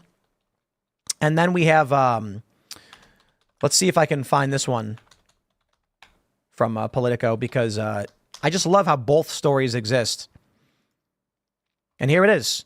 What's it trying to do here? Politico, get more what you need from Politico. No, I don't think I will. I think we will just read the news. So here's the perfect example of how this thing works. So here's a story from Natasha Bertrand. Excellent work to Bertrand and our good friend Kenneth P. Vogel and David Stern. I think y'all need to have a sit-down conversation about this one. Because while in 2017, they reported Politico.com, Ukraine sabotaged Trump and helped Hillary. On January 22nd, 2020, Natasha Bertrand writes, let's see, 3 weeks after Election Day, the Kremlin officially floated a theory that would ultimately lead to only the third presidential impeachment. Ukraine seriously complicated the work of Trump's election by planting information aimed at damaging his campaign chairman, Paul Manafort. A spokesman for Russia's foreign ministry told reporters, accusing the Ukrainian government of scheming to help elect Hillary Clinton. Trump, by the time, was busy staffing up his campaign. Russian officials offered no evidence on that day or any other day that it was really Kiev, not Moscow, that meddled in the election. Nor have U.S. intelligence agencies backed off on their collective finding that Kremlin, blah, blah, blah. So you tell me, Natasha Bertrand, how you're too stupid to do a Google search of your own company's website. These are both Politico.com. Neither stories have been retracted. Welcome to the modern media. And this is the game they play. So when in 2017, they definitively state, I mean, I got to be honest. I think there needs to be some kind of, is there civil action that can be brought against Politico? Can we highlight this somehow? I bring this up all the time because this exemplifies the corporate press, the problems in the corporate press perfectly. The fact that such stories could exist simultaneously on the exact same website is the problem this country faces. Where are the professors? Where are the journalism professors to be like, man, there's dis and misinformation problem. Politico, what are you doing? Retract the story at the very least. Look at this. Russia's efforts were personally directed by Vladimir Putin. The Ukrainian effort had an impact in the race, helping to force Manafort's resignation and advancing the narrative that Trump's campaign was deeply connected to Ukraine's foe to the East, Russia. But they were far less concerted or centrally directed than Russia's alleged hacking and dissemination of Democratic emails. Politico's investigation. Look at this. Politico's investigation found evidence of Ukrainian government involvement in the race that appears to strain diplomatic protocol, dictating that governments refrain from engaging in one another's elections. Politico says they investigated and had evidence, and then later said there is no evidence. These people are incorrigible. Incorrigible. And they have the nerve to insult Alex Jones. Okay. Well, as I long said, my friends, the corporate press is full of lies, and you've got to weed through them. And this is why I bring up stories like this. We do our best. I can't tell you which one of these stories is true because, well, they both exist on Politico. But there's actually a much more simple answer. Politico has no credibility. So, how can we navigate this stuff? There's no easy answer, but I try every day. So if you appreciate the work we're doing, smash that like button, subscribe to this channel, share this video, share this show with all your friends, post it where you can. That really does help. And this one too, especially the Politico stories. Ask people, explain it to me how this is the state of the media in this country. You can follow me on X at Timcast. Next segment will be coming up at 4 p.m. on this channel. Smash that like button, and we will see you all in that next segment. And for the rest of you, we're going to read your super chats. And then I think we've got, what's the next story we got lined up? What do we have? We have the police story, don't we? What do we have? Yeah, violent crimes and cops in Seattle. Seattle cops are no longer responding to alarm calls anymore. Oh, well, that's kind of worrying. And then let's see what else we got lined up. We got this potential. Gen Z workers are getting fired early, within months of getting their jobs. Apparently, what they're saying is that these kids in college, they're not learning how to work or function properly in society. I'm actually very concerned about Gen Z, because I believe they're being sabotaged. But let's grab some of this. What do we got? Clark Rouse says Alex Jones and Steven Crowder are already working together, so I bet Crowder will definitely make a bit on Infowars. When Infowars shuts down, Alex Jones will still be there. He'll still have a big platform, and there's nothing anyone can do to stop him. What do you do? All right. Free Men Die Free says, reminder, the man photographed fleeing into the woods and being pursued by LEOs after the Sandy Hook shooting was never captured or investigated. I don't know. Don't know enough about it. All right. Let's see. What do we have here? Ben Smith says Alex Jones is good at reading the writing on the wall, and that if he becomes a stockbroker, he would be a billionaire. I agree. Absolutely. All right. Deluded Devil says, how do I change the mind of family who have TDS? Well, it's really difficult because they're suffering from a paranoid delusional state. So my approach is always, by all means, Trump is bad. That's fantastic, whatever. Like, you're allowed to hate Trump. I'm not going to tell you not to hate him. Let them be angry, but ask them other questions. Say, I get it, but do you Trump did those things, but do you really believe the media is telling you the truth all the time about everything else? And the question is, we can agree to disagree on Trump. I mean, here's what I'd approach someone if they had Trump derangement syndrome. I'd just be like, yeah, absolutely. I hear you. Those are bad things. That's crazy.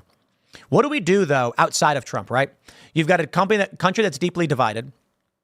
You've got, for instance, with the Biden-Obama administration, you had war crimes. And if they get really angry about it, be like, this is not controversial. Like, support Bernie Sanders. I don't care who you support, but Barack Obama killed Abdul Rahman al-Awlaki.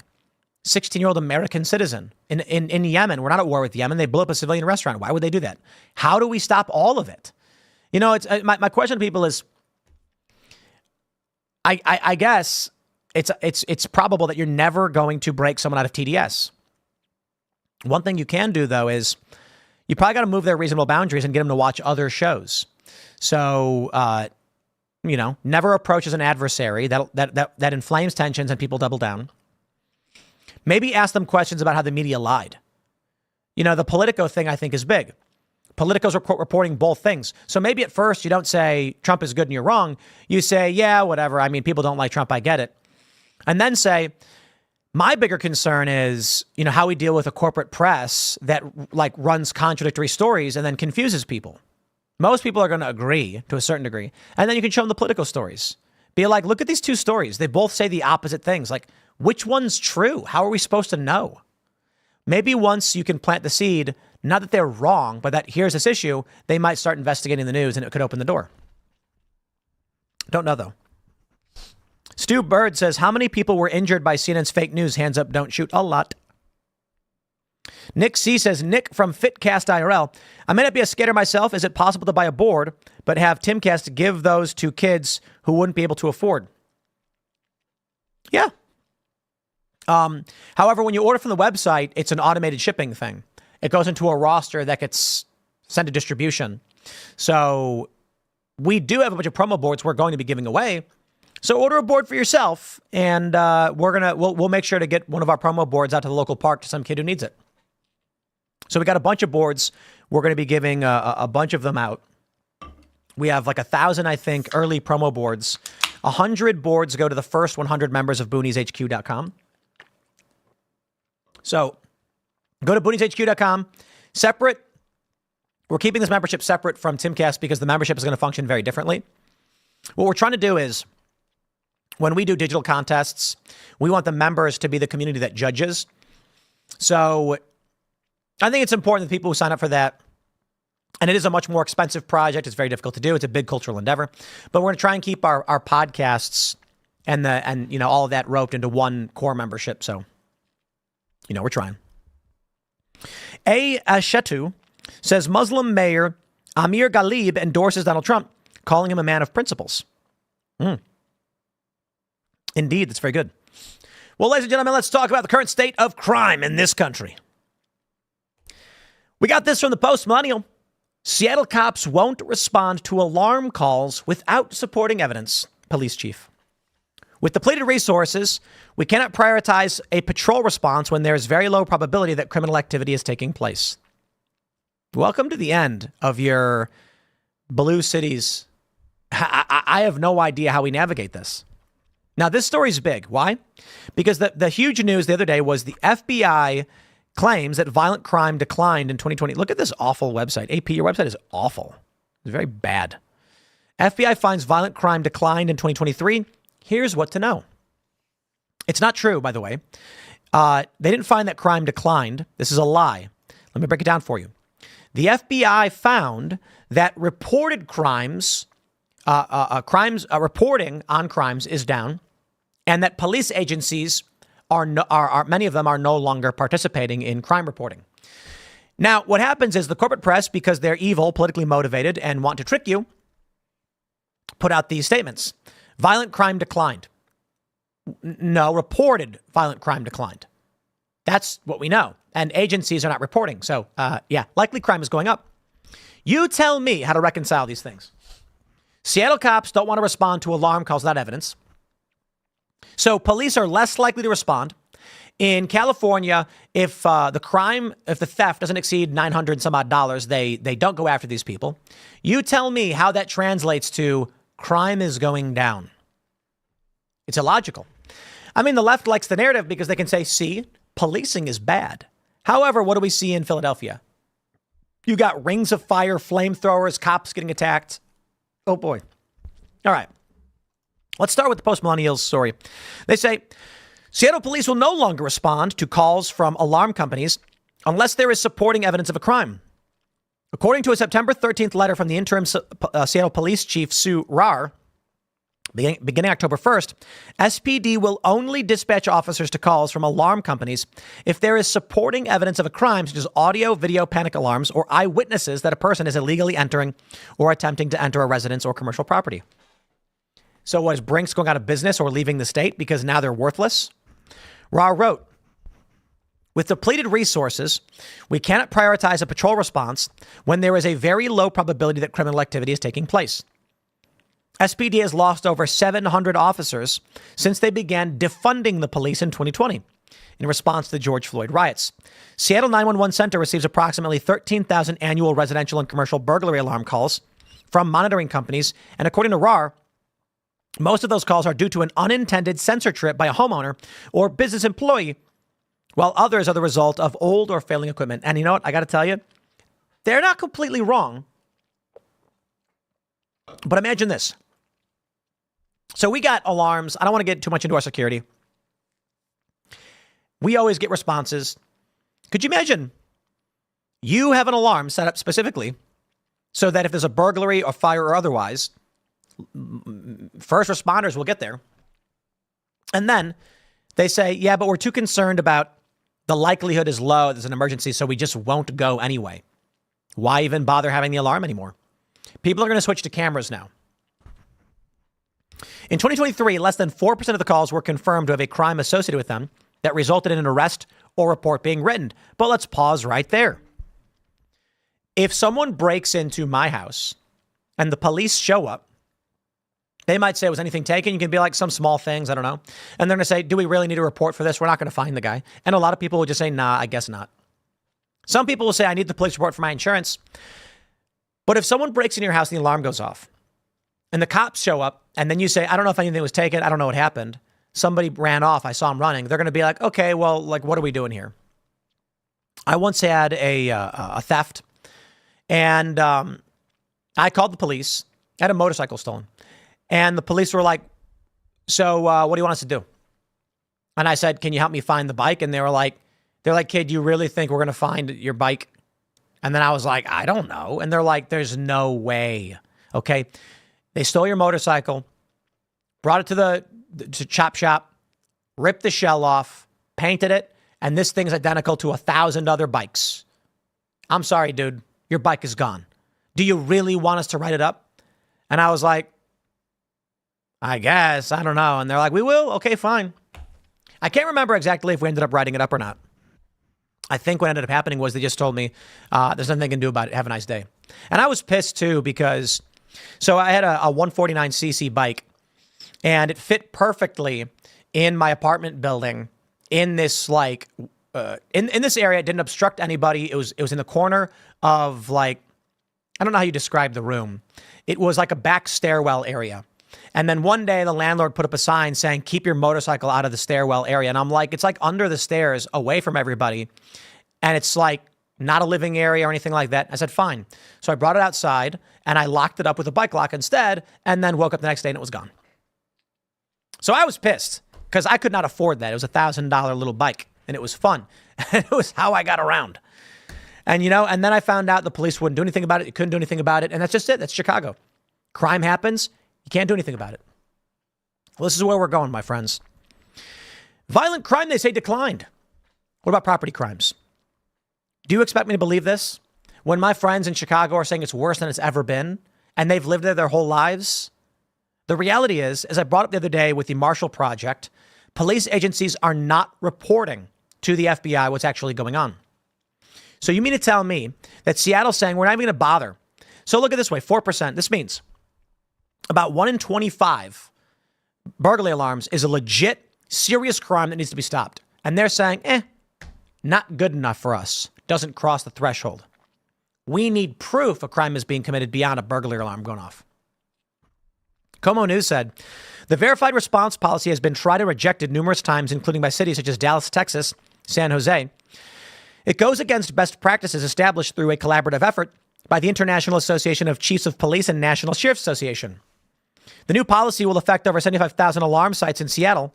I got to tell you, if you got any one of these big companies, talk to them. I'm assuming, not to single out Brinks, they may do more than just these alarms, but whatever companies, they're useless. If the police ain't coming, why bother having any sensors at all? What you're going to have to do now is install cameras in every single room of your business. We actually have cameras in every single room of this business. No joke. Aside from the fact that I'm looking at a camera and I'm filming this, every room has 24/7 live streamed security cameras. Now, I'm not going to get into great detail on our entire security protocol. That would be stupid. But while we also have sensors and we'll know if someone trips and breaks in, there are cameras pointed at everything. And we have secret cameras too. Let people know that one. That one I'm okay with them knowing about. So this is what you're supposed to do with security, right? We have the very obvious cameras that film every room, wide angle, 24/7. You can pull it up online. We check these things. And then we have secret cameras that are not visible. There's the obvious ones we use for the studio, but there are a lot of people that will try and think they're going to find. We want people to know you're being filmed if you break in here. We got you. And then we can even see you leaving and coming and going. But we also want to make sure that anyone who tries to find blind spots is just walking into, like, there are no blind spots, I'll put it that way. And so the hidden cameras are because sometimes people might try to, they'll still be on camera and they try to create a plausible deniability thing by, I'll give you an example. When drug dealers are drug dealing, they don't walk over and say, here's the money for the drugs. They put it in their palm and they shake hands and then swap. Balled up money, balled up drugs, handshake, because they know they're being watched. A secret angle might show you that before he closed his hand, he had the drug. So that's why we also have cameras that are not visible, right? That's the point. And audio. Like this, we have all that stuff. I got to tell you, that's why we have a big sign saying, like, everything you say and do is recorded here. It's a production studio where we're filming 24/7. None of it's a secret. But where we're currently at right now is this country is facing a spike in crime, and they're lying about it. Now, there's the FBI saying violent crime is down. And then there's the people. And the people are saying it's worse than I've ever seen. So you choose which one is you want to believe. Which do you want to believe? Honest question. Do you want to believe that the FBI is right? Well, the Marshall Project says that police aren't reporting crimes to the FBI. So these numbers are inaccurate. The Democrats are saying crime is down. They're trying to get reelected. The funny thing about all of it is you ain't going to convince someone who's experiencing it. So if I live in Chicago, you know, my friends do, and they say crime is bad. And then I'm going to say, no, it's not. Crime's fine. Democrats said so. They're going to say, you're nuts. I'll tell you one of the crazier things is that one of my buddies on the South Side hit me up, and he was just like, just want to let you know we're all voting for Trump. And I'm like, really? I was like, all the old homies? It's like, yeah, 90% Trump. 90%. South Side of Chicago, working class, near the airport by Midway. And they're saying that it's basically all like moderate MAGA country. Not super diehard Trumpers, but they are just not on board with Kamala and Biden. They're upset with the way things are going. The crime is through the roof, and they're just sick of it. And I was talking to another guy from Chicago, too. He said it's a nightmare now. The crime, 13-year-old gangbangers running around with guns, and you don't even know what's going on.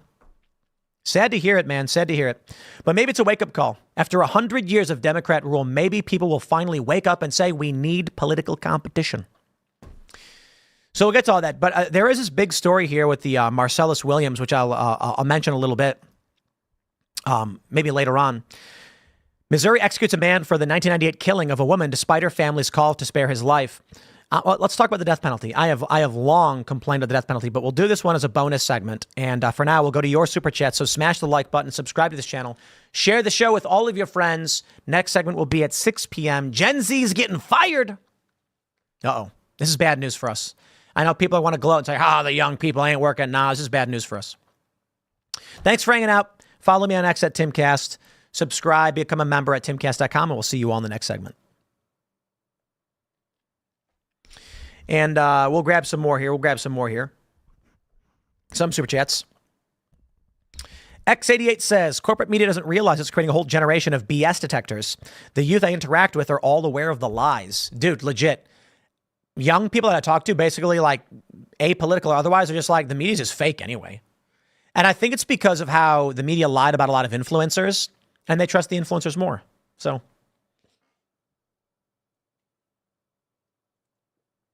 today, I got these awesome Vault energy drinks. Shout out to Vault. It's a ketone, no sugar, no caffeine energy drink.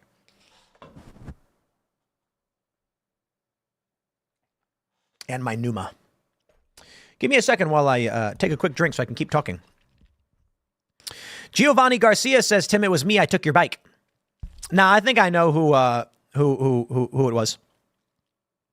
I think I know who took my bike. There was a gang. They stalk the areas looking for motorcycles and then make a plan and then go and grab them. Then they chop them up.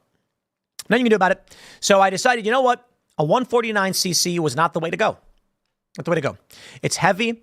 It's hard to secure inside because they're big.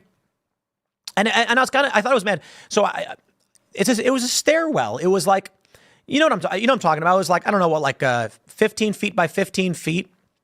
Is that about right? With the stairwell that goes up, and I put it around like under the stairs. There's nobody in there. It's not a living space. It's like a back entrance stairwell. And they were like, do not put this in here. How dare you? And I was like, fine, I guess. I'm like, okay, it's not a garage. I get that. Fine. And then it got stolen right away. So that was awful. But I ended up buying a bicycle with a 49cc motor attached to the back of it. And I just drove that around. And it got me where I needed to go. You could pedal it like normal, and then I could press a button and kick the engine on, and then go uphill with it. And I'm like, it goes the same speed. Because the other one went faster, and I could go on the highway and stuff, but you really don't want to go on the highway with it. Scariest thing ever, T-shirt, shorts, no glasses, no helmet, 60 miles an hour on a 149 scooter, and I'm like on the highway, and there's big gaps in the road, like 3 to 4 inches. And I'm like, I got to jump it. Like when I'm getting onto I-55, I'd have to like do a quick jolt to the left to hop over the gap. Otherwise I'd flip over. Reckless. That's what being a young man is all about. Just plumb don't care. Cause it's like, I ain't got anything else going on for me. What am I supposed to do about it? Reckless indeed. Reckless indeed. Jeremy K says, Tim, been a member and listener since 2018. First super chat. Was thinking, buy Alex's gear and donate it back to him. I actually think it's going to be a big challenge, right? We're talking about probably tens of millions of dollars, maybe $100 million worth of equipment. And some of these cameras are like $20,000. So I certainly don't have the capacity to do much, but a community could. Here's the problem. If you buy Alex's equipment and then give it to him, they will seize it again. No joke. They will just seize it outright. They'll say, anything he's got will be seized to pay off these debts. What I think is likely to happen is that people may buy it, like I said, 20-year-old kid who's got credit card debts and their net worth is negative 5,000, goes on LegalZoom, because it's credit card debt, uses their credit card to file an LLC, and then says, hey, Alex, you want to be a reporter for me? I'll pay you what I can pay you when money comes in. Alex says, sure. Alex makes content. It makes a lot of money. He then pays Alex. And if anyone sues that company and it falls apart, he just goes, I don't know. I'm not worth anything anyway. I don't have any money. The company is just gone. There's no equipment. He could use a phone. So then start another one. There's just literally nothing you can do. You can't stop someone from speaking. I definitely want to talk about this execution because I am livid. But I am a reasonable man. And I do like A.G. Bailey, who is the one of the principal reasons, according to reports, as to why the execution happened, despite prosecution and the victim's family saying we do not want the execution to happen. So we'll go into the story. There's I don't know why. I genuinely don't know why the right is so on board with killing this guy. I don't get it. The family, the family of the victim said, don't kill him. And people on the right are like, not kill him anyway. And it's like, wait, hold on. Like, we got to have a serious conversation. If the victim's family is saying no, shouldn't we say, well, okay, justice is served and it serves the interest of those who are victimized in the crimes. The response being society is victimized, et cetera, et cetera. We'll get into that. But first, we're going to run this segment about Gen Z being failures. Sorry, but this is what's happening. Take a look at this report. Let's roll. We got this one from the Daily Mail. Bosses are firing Gen Z workers in record time. Yeah, checks out. Now, hold on there a minute. I'm a big Gen Z proponent. I'm a fan of Gen Z. Gen Z is the only thing that matters right now. Okay, not really. Gen Alpha matters a little bit more than Gen Z, but I'll tell you this. I'm 38. All right. So I'm in my time, as I would describe it. As a 38-year-old, I've got probably, I think, a good reasonable, I don't know, maybe 27 years where I think it's reasonable for me to be heavily involved in the industry, running the things that I run and working until I retire and say, look, I'm an older guy. Older people start dying out and you got to hand everything down to the younger generation. That being said, as someone who is 38, there's a reason why you and I, as individuals of this age or older, there's a reason why we do what we do. This is the purpose of life in society. Our job as young people, when we're in our 20s, is to do the work to help maintain these machines, develop resources, raise our families, and build. Once we get a little bit older, we are to maintain these machines, but be leaders to the younger generation to show them how it's done, to provide them with an opportunity to take over. Once I'm in my 60s or whatever, I can be a professor or whatever, talk about my experiences, consult, share information that may be beneficial to the younger generation. But the older you get, the more of what you do is for the younger generation. And so, if Gen Z workers are failing and being fired, we're in serious trouble. They will inherit the reins of society. And if they don't know what they're doing, society falls. And that is our fault as an older generation. I'm not going to blame millennials for everything, but millennials do suck, by the way. And everyone always goes, but Tim, you're a millennial. Yeah, I know. And millennials suck. Come on. We're allowed to say that because we're millennials, right? The millennial generation is largely entitled and lazy. Gen Z is a little bit better, but there's a problem with Gen Z workers not being prepared adequately by the older generations. They should be able to have houses, white picket fences, and families. And hearing that they're getting fired in record numbers is not good for anybody. Nobody should be gloating. We should be worried about this. But let's read. They say companies are axing Gen Z workers just months after hiring them fresh from college, a new report has found. 6 in 10 employers had already fired some college graduates they had recruited earlier in the year, a survey conducted by Intelligent.com found. 1 in 7, the employers said they might also not hire fresh college grads next year after finding a raft of problems with young workers. I'm going to pause and say the problem is college. There you go.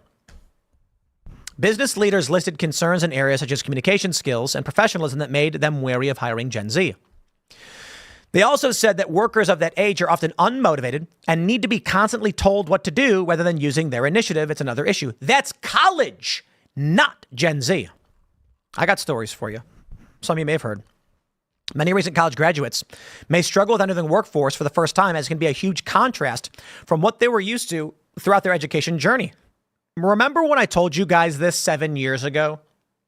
Remember when I told you this stuff 6, 5, 4, 3, 2, 1 years ago?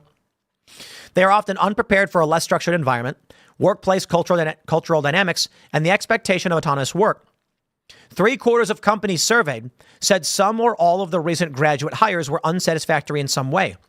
Half said their Gen Z hires had a lack of motivation, making them difficult to work with. The survey was posted on Reddit. Under the subject, companies are quickly firing Gen Z employees, prompting one user to write, yeah, checks out. However, HR consultant Brian Driscoll argues that it's not just young employees that are presenting a problem, but the education system itself, which is not preparing its graduates for the working world. College is the problem.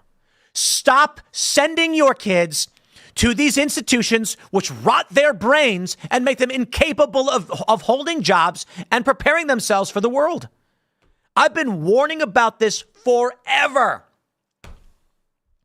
One wrote, as a millennial working with Gen Zs, I have to admit that I've told a couple not to wear their bizarre, trendy, dirty 90 filas to work. I literally never thought that would have been appropriate in an office environment as a young person. One said, they have issues showing up every day where I work, so it's mainly attendance problems. They've been purposefully putting out videos being like half-assed on purpose, don't even bother. What do they call it? There was a term for this.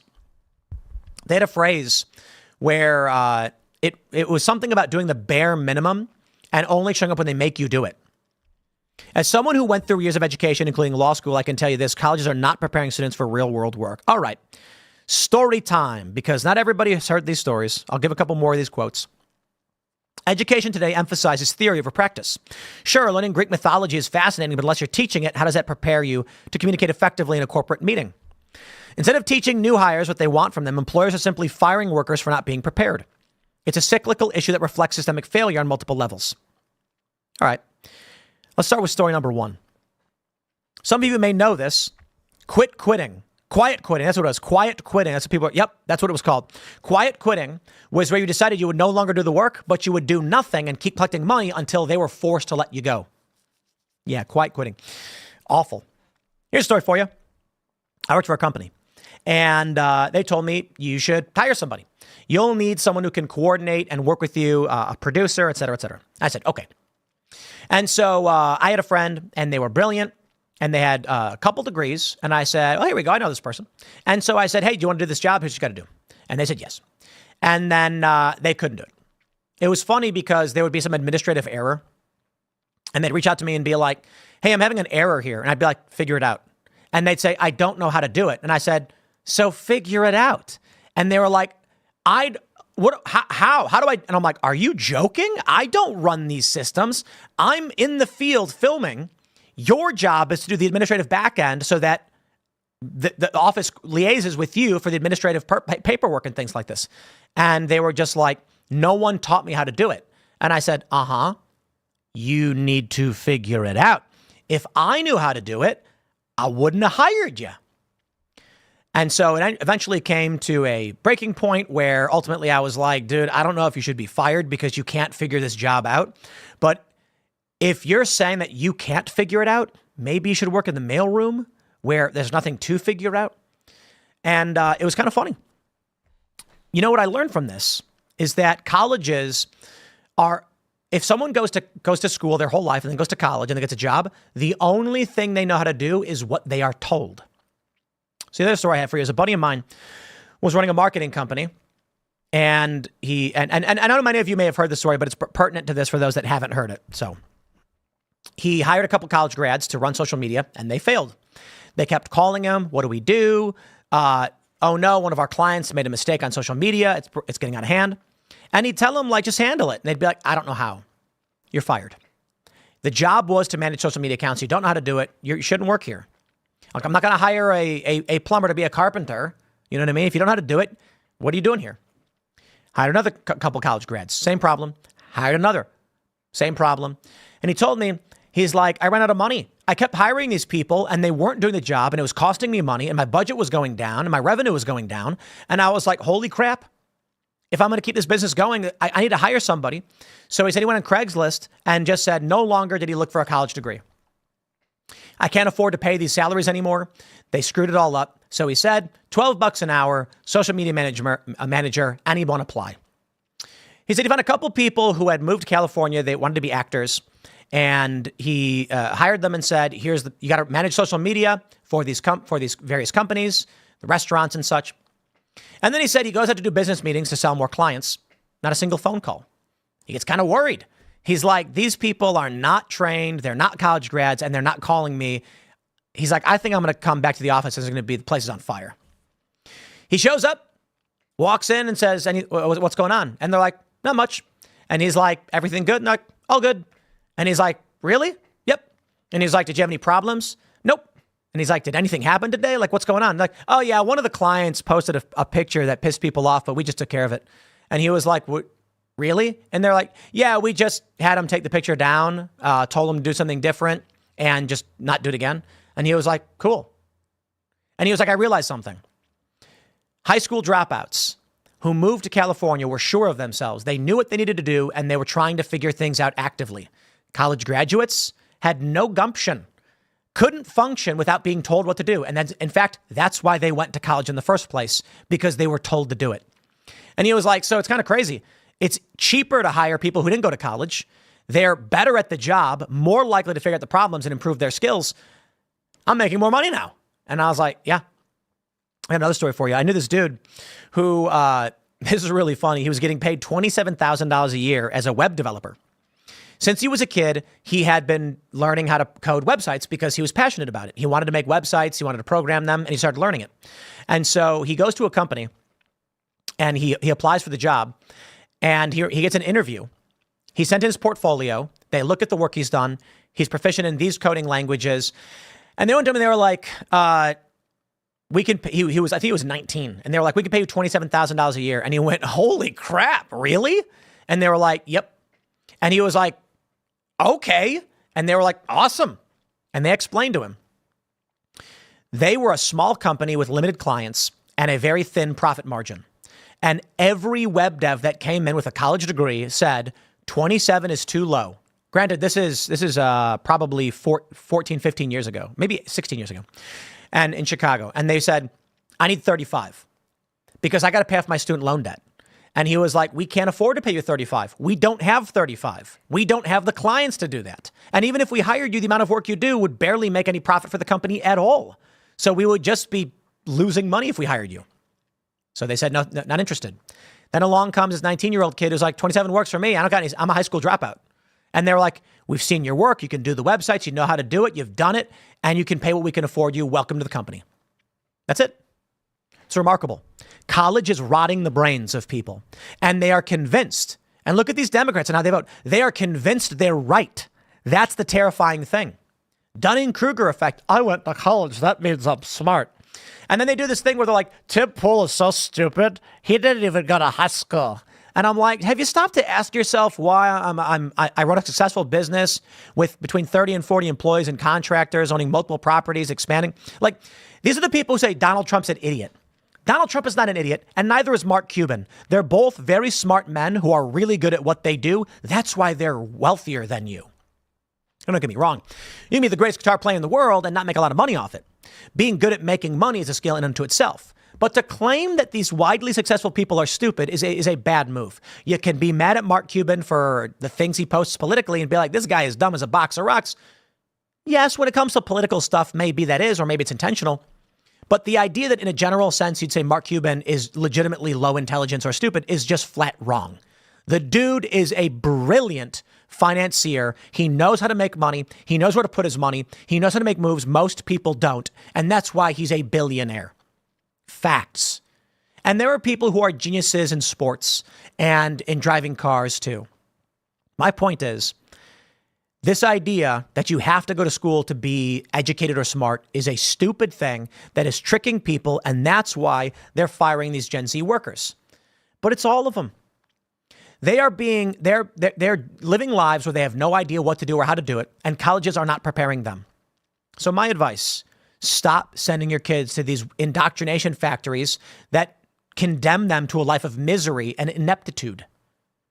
Teach your children how to build, grow, develop, and solve problems. That's the path, man. I'll leave it there. Thanks for hanging out, everybody. Next segment will be up at 8 p.m., youtube.com/TimcastIRL. But I do think we may have a bonus segment on this death penalty story. So we'll grab that one. Thank you all so much I think I have it right here, actually. Thank you all so much for hanging out. And we will see you at Timcast IRL tonight. Follow me on X at Timcast. And for those that are still watching live, we'll grab your super chats. And then we'll talk about this story with this here death sentence guy, because I got a lot to say. You guys know I'm anti-death penalty. We'll grab a couple more here. Korag says, Gen Z growing up and working in a school district, Z and Alpha were growing up with no discipline, structure, and being taught to critically think. Due to learning these growing up from family, opportunities open up without a degree too. All right. What does it say? Is it mad? Mad Macho? I'm an 86 baby too, Tim. We barely missed the Gen X club. But as a father of 8, my main focus is the kids and teaching them how to do the basics. Hunting, fishing, shooting, homesteading, and working. Here, good sir. You see, having 8 kids, you are wealthier than the wealthiest man. And you're doing the work, teaching them how to live life and be good. That's brilliant. Ben Smith says, I'm 39 and used to manage a team of Gen Z at a warehouse. They were the laziest, most difficult to work with people I'd ever met. No one taught them work ethic. I worry about their future. I worry about our future. We need young people to take the reins and work the management positions and be lieutenants and commanders and then generals. The whole system comes crumbling down. Tiffany C says there's an irate mom out of PA stating her 17-year-old daughter was pulled from class to register to vote and was pressured to register as a Democrat. Shadow campaign or normal practice? Shadow campaign.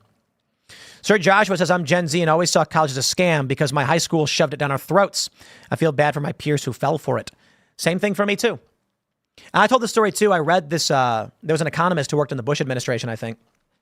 And he said something like, if you go to any investor and say, here's the investment plan, $40,000, you invest that, and 4 years later, you will owe $40,000 with interest. They're going to go, huh?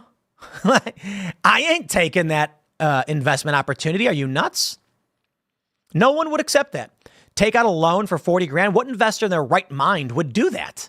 It's the stupidest thing imaginable. He said, get a job at McDonald's at the age of 16, work your butt off, become an assistant manager. By the time you're 20, save your money. You've got a net positive $20,000 to $40,000. Invest in the S&P. Take another job. You're going to have millions of dollars for retirement that those college grads will never see. There was one report that showed that college grads, if you start working at 18 and save, you will have something like $1 million more than a college graduate, because the college graduates have a negative net worth until 30. If you don't go to college, granted, it's not being paid for by somebody else. But let's say you're 18, you get out of high school, you say, I've got no debt, I'm going to go work at Starbucks.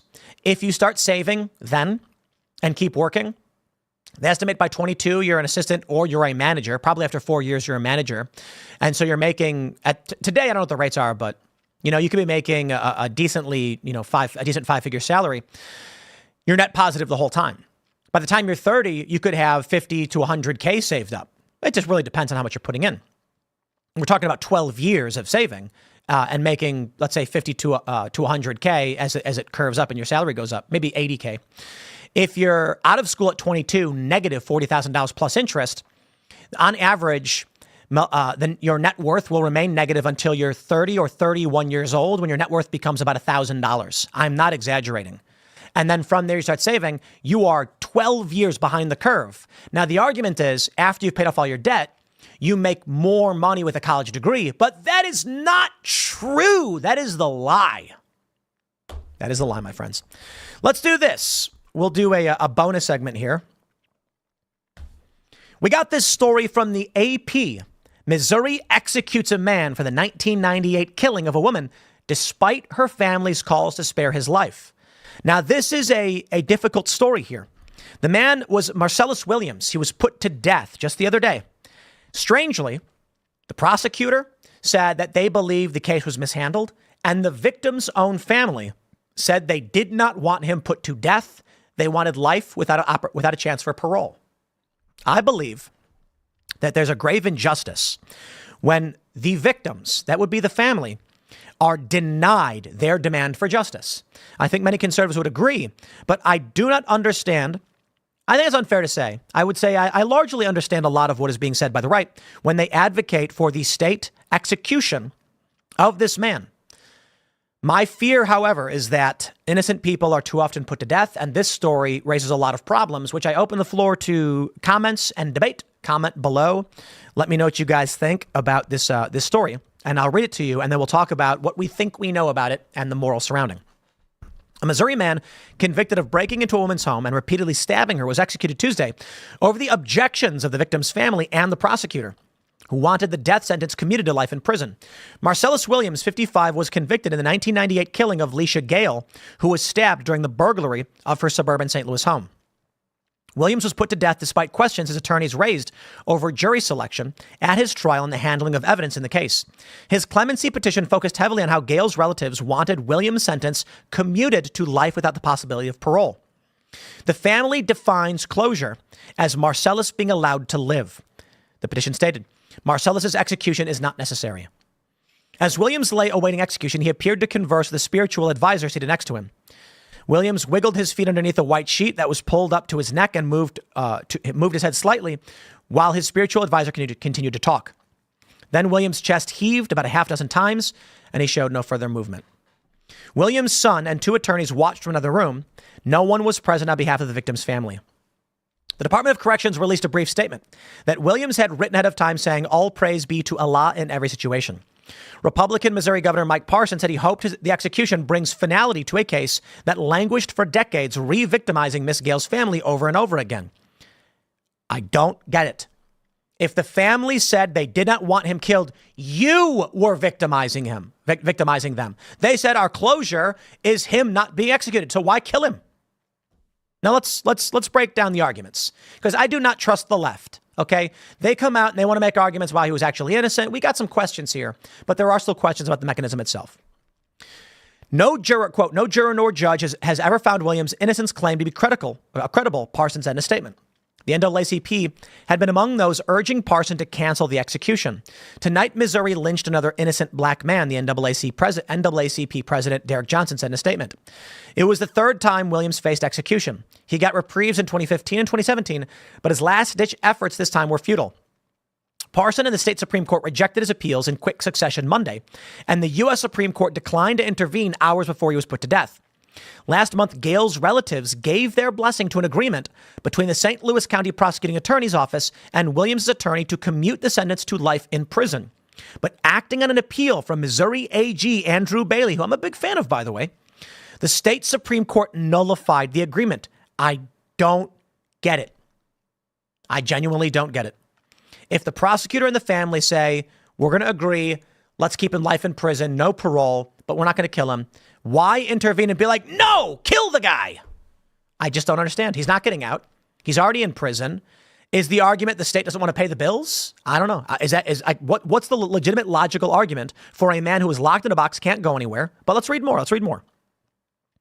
Williams was among death row inmates in 5 states who were scheduled to be put to death in the span of a week, an unusually high number that defies a years-long decline in the use of support of the death penalty, blah, blah, blah.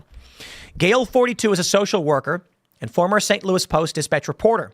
Prosecutors at Williams' trial said he broke into her home in 1998 August, heard the shower running, found a large butcher knife, stabbed her 43 times when she came downstairs. Her purse and her husband's laptop were stolen. Authorities said Williams stole a jacket to conceal blood on his shirt. His girlfriend asked him why he would wear a jacket on a hot day. She later saw the purse and laptop in his car and that Williams sold the computer a day or two later. Prosecutors also cited testimony from Henry Cole, who shared a cell with Williams in 1999.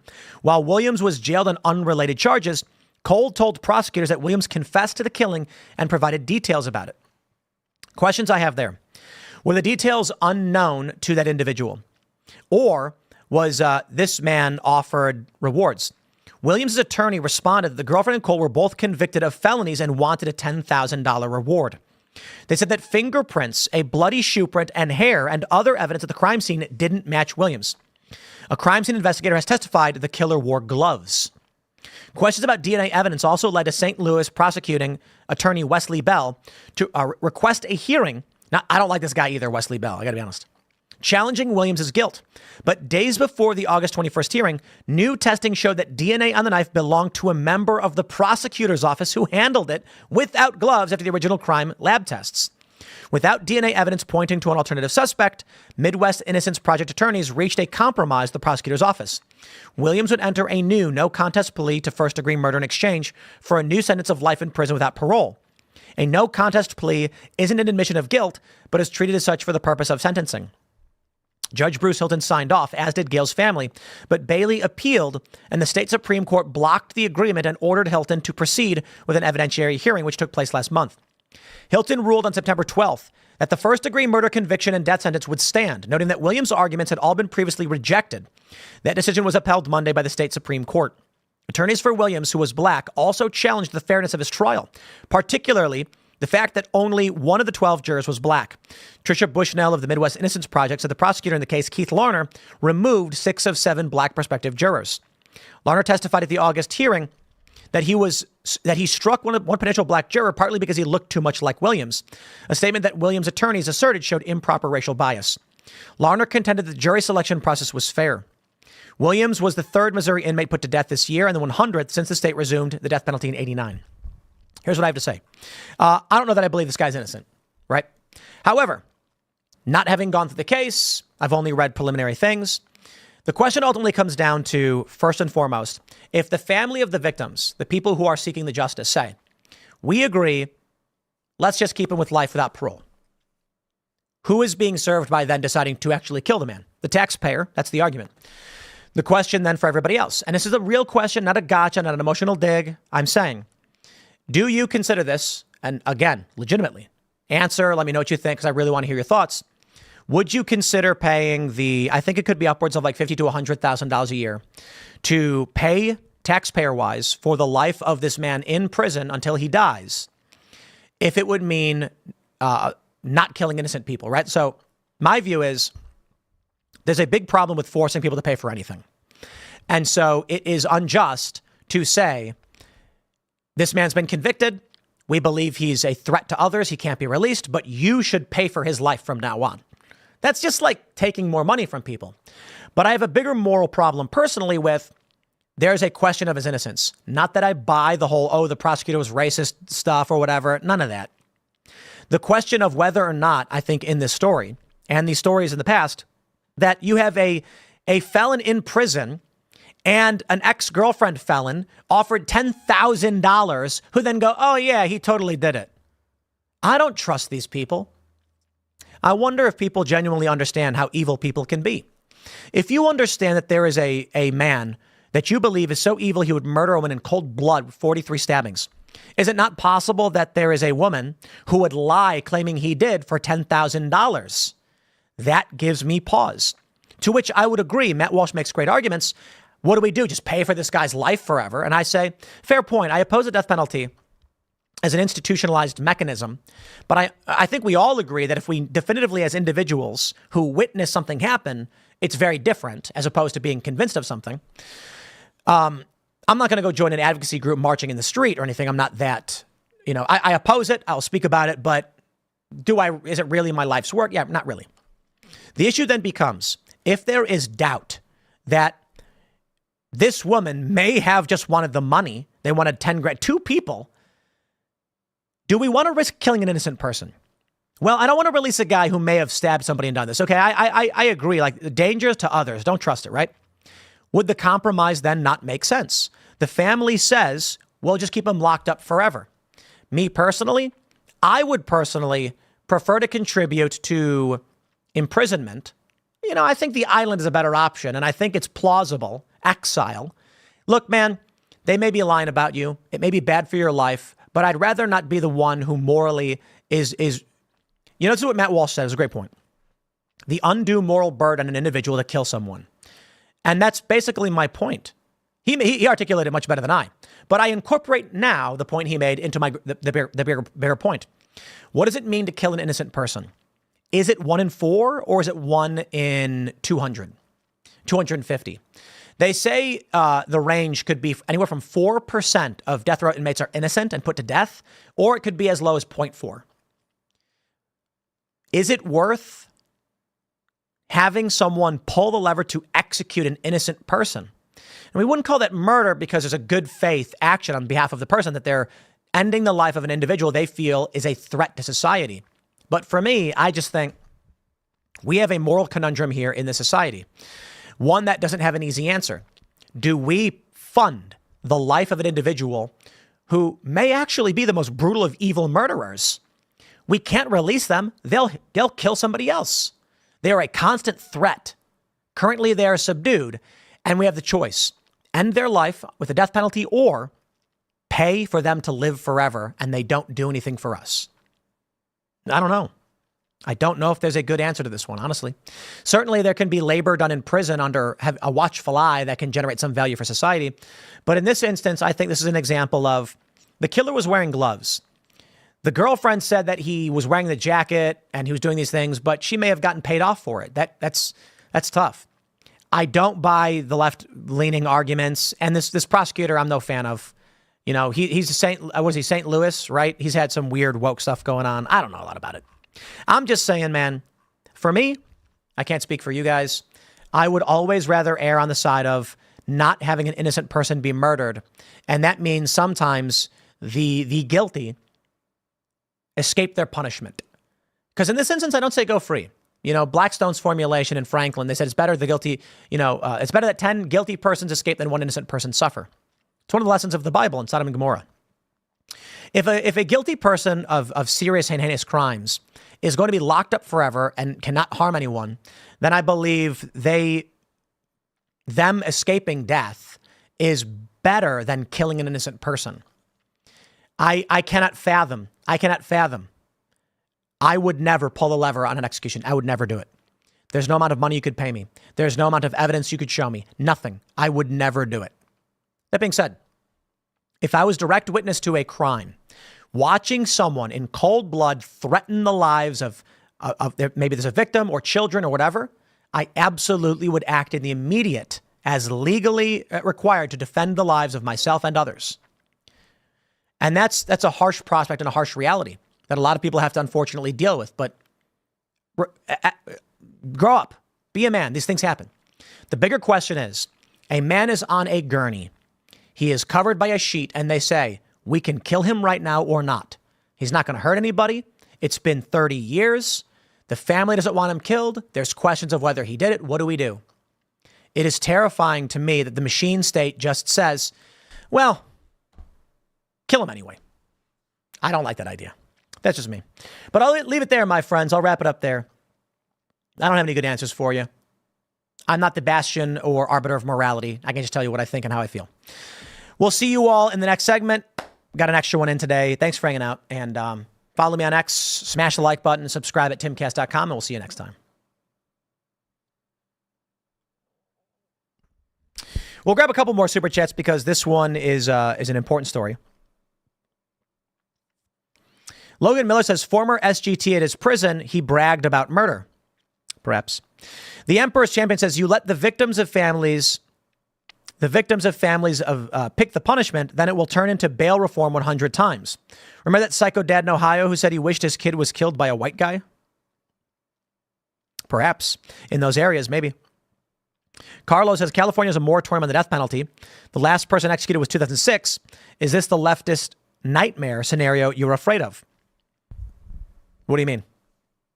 I have no qualms about not killing people. Like the death, keeping the worst people locked in boxes. I just say, okay. Like I'd rather avoid killing innocent people. I don't like the death penalty. I'm not a fan of it.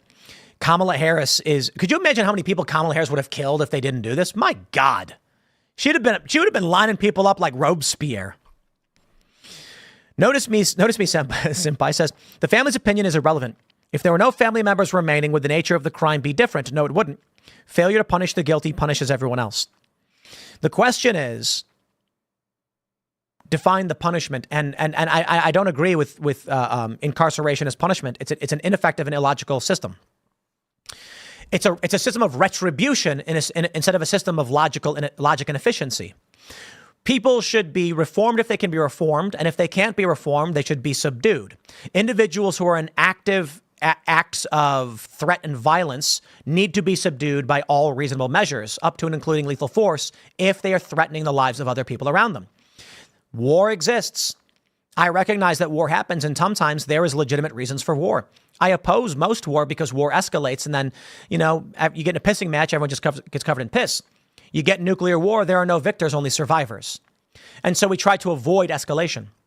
I think of it on the micro and the macro. I go to a bar. A guy, for no reason, is aggressive. He's angry with me. Do I say, back off, don't disrespect me, you don't know who you're dealing with? No.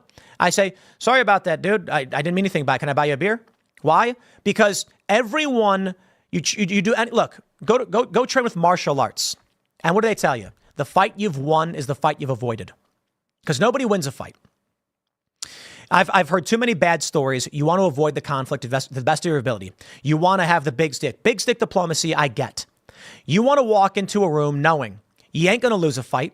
You don't need to worry about someone trying to fight you, but you don't want a fight to happen. So my view is largely this. If the man is subdued, I believe that we have an opportunity to mitigate the risk of killing innocent people by saying the threat has been ended. We now have to consider what the burden is on the people. I respect that. I do not expect you to pay the bills to maintain these people. So here's a proposal. Some people want retribution. He's been convicted. He should die. But none of you are witness to the crime. None of you are witness to the evidence. None of you know the witnesses in question. And that terrifies me that y'all would cheer for the death of a man and you don't know what actually happened. Democrats right now are calling Donald Trump a traitor, and they have no idea what really happened. Democrats are saying Donald Trump sexually abused a woman, despite you and I looking at the evidence and knowing that the story is largely insane and bunk, and they changed the rules. A jury of Democrats condemned Donald Trump. This is insanity. If we know that Trump can be falsely convicted by psychopaths, could you imagine the innocent people who could be killed over this? Could you imagine what Democrats would do to Donald Trump if they had that absolute power? They would end his life. And I know this because these far left extremists have already tried twice now, and so has Iran. Imagine what this machine would do to your leaders, to the people you care about, without reviewing evidence. I will not be, okay? I'm just saying you did not witness it, but you championed the death. That terrifies me. A violent mob with pitchforks outside, convinced that they're right, but they're not right. And they end up killing an innocent person is a terrifying reality that we don't want to live in. I understand the founding fathers favored the death penalty in many circumstances, and they tried to strive to have a system that would prove things beyond a reasonable doubt. I do understand that. And it's a difficult position. However, my point right now is that if we know that the state has falsely convicted people, falsely found people liable, that they hunt people down, and it's all happening to Donald Trump. Could you imagine what California would do, what Kamala Harris would do to your political leaders? Like I mentioned, she'd be lining them up like Robespierre. So I'm glad they got a moratorium in that state. Now, I do think that the system is broken and there's got to be something we can do. I do not accept emotional retribution arguments. I don't. It's illogical and it does not lead to an efficient state. But there could be a solution. And that is, if those that oppose the death penalty, here's your option. No one is obligated to support the life of a person, man or woman, who has been convicted beyond a reasonable doubt of heinous crimes. But if you want to make sure this person doesn't, we don't kill innocent people, despite the trials that we had, it should be incumbent upon those who oppose the death penalty to pay the money to sustain them in prison. So I'd put it this way. Either we exile them, but Matt Walsh says, no, there should be retribution. I don't agree with that. I don't think that's efficient. That just feels good. That's feelings before fact. The facts may be that we're unsure of ourselves. We don't know. We think beyond a reasonable doubt. But I'm not going to let the emotion dictate that I want this person to feel pain because society, it makes no sense to me. And by all means, feel free to disagree. I don't think I'm right about everything. These are my personal feelings. But I try to sustain a path of logic of what's the best way to make sure we're finding justice and making the machine work properly. So if you oppose the death penalty and you wanted this guy, Williams, to survive, you pay the bills. And don't put it on anybody else in this country to pay for a guy who was convicted. I think that's fair. But some people think he should die to make an example. Some people think he should die because he has to pay the price. And the worrying thing about it is none of y'all actually witnessed the crime or saw any of the evidence.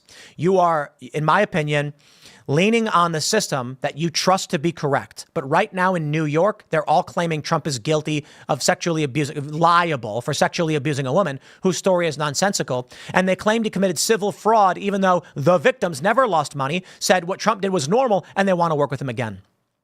You've got the woman who accused Brett Kavanaugh of having gang rape parties. Could you imagine what Democrats would do to Brett Kavanaugh under these criminal trials? You'd be sitting here being like, nah, Kavanaugh was convicted of gang rape. He deserves what he gets.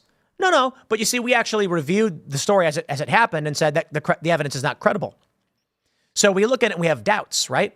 How many of these cases and how many of the people who are on death row have you actually reviewed in order to justify that these persons should be put to death? Democrats, like I mentioned, I think Kamala would line them up like Robespierre. That's just me, though. I'm passionate. I'll wrap things up a little bit over, and I do got to get those segments uploaded. So I really do appreciate you guys. Feel free to disagree with me. I don't think I'm right about everything. These are just my opinions, and I think we should do a death penalty debate. I'm sure there's a lot of great arguments. Matt Walsh had really good arguments, and I conceded a lot to him. I'm like, I don't know how to change the system, But I'll wrap it up there. Follow me on X, smash the like button, become a member at timcast.com. We'll be back at 8 p.m. tonight. Timcast IRL. Thanks for hanging out. We'll see y'all then.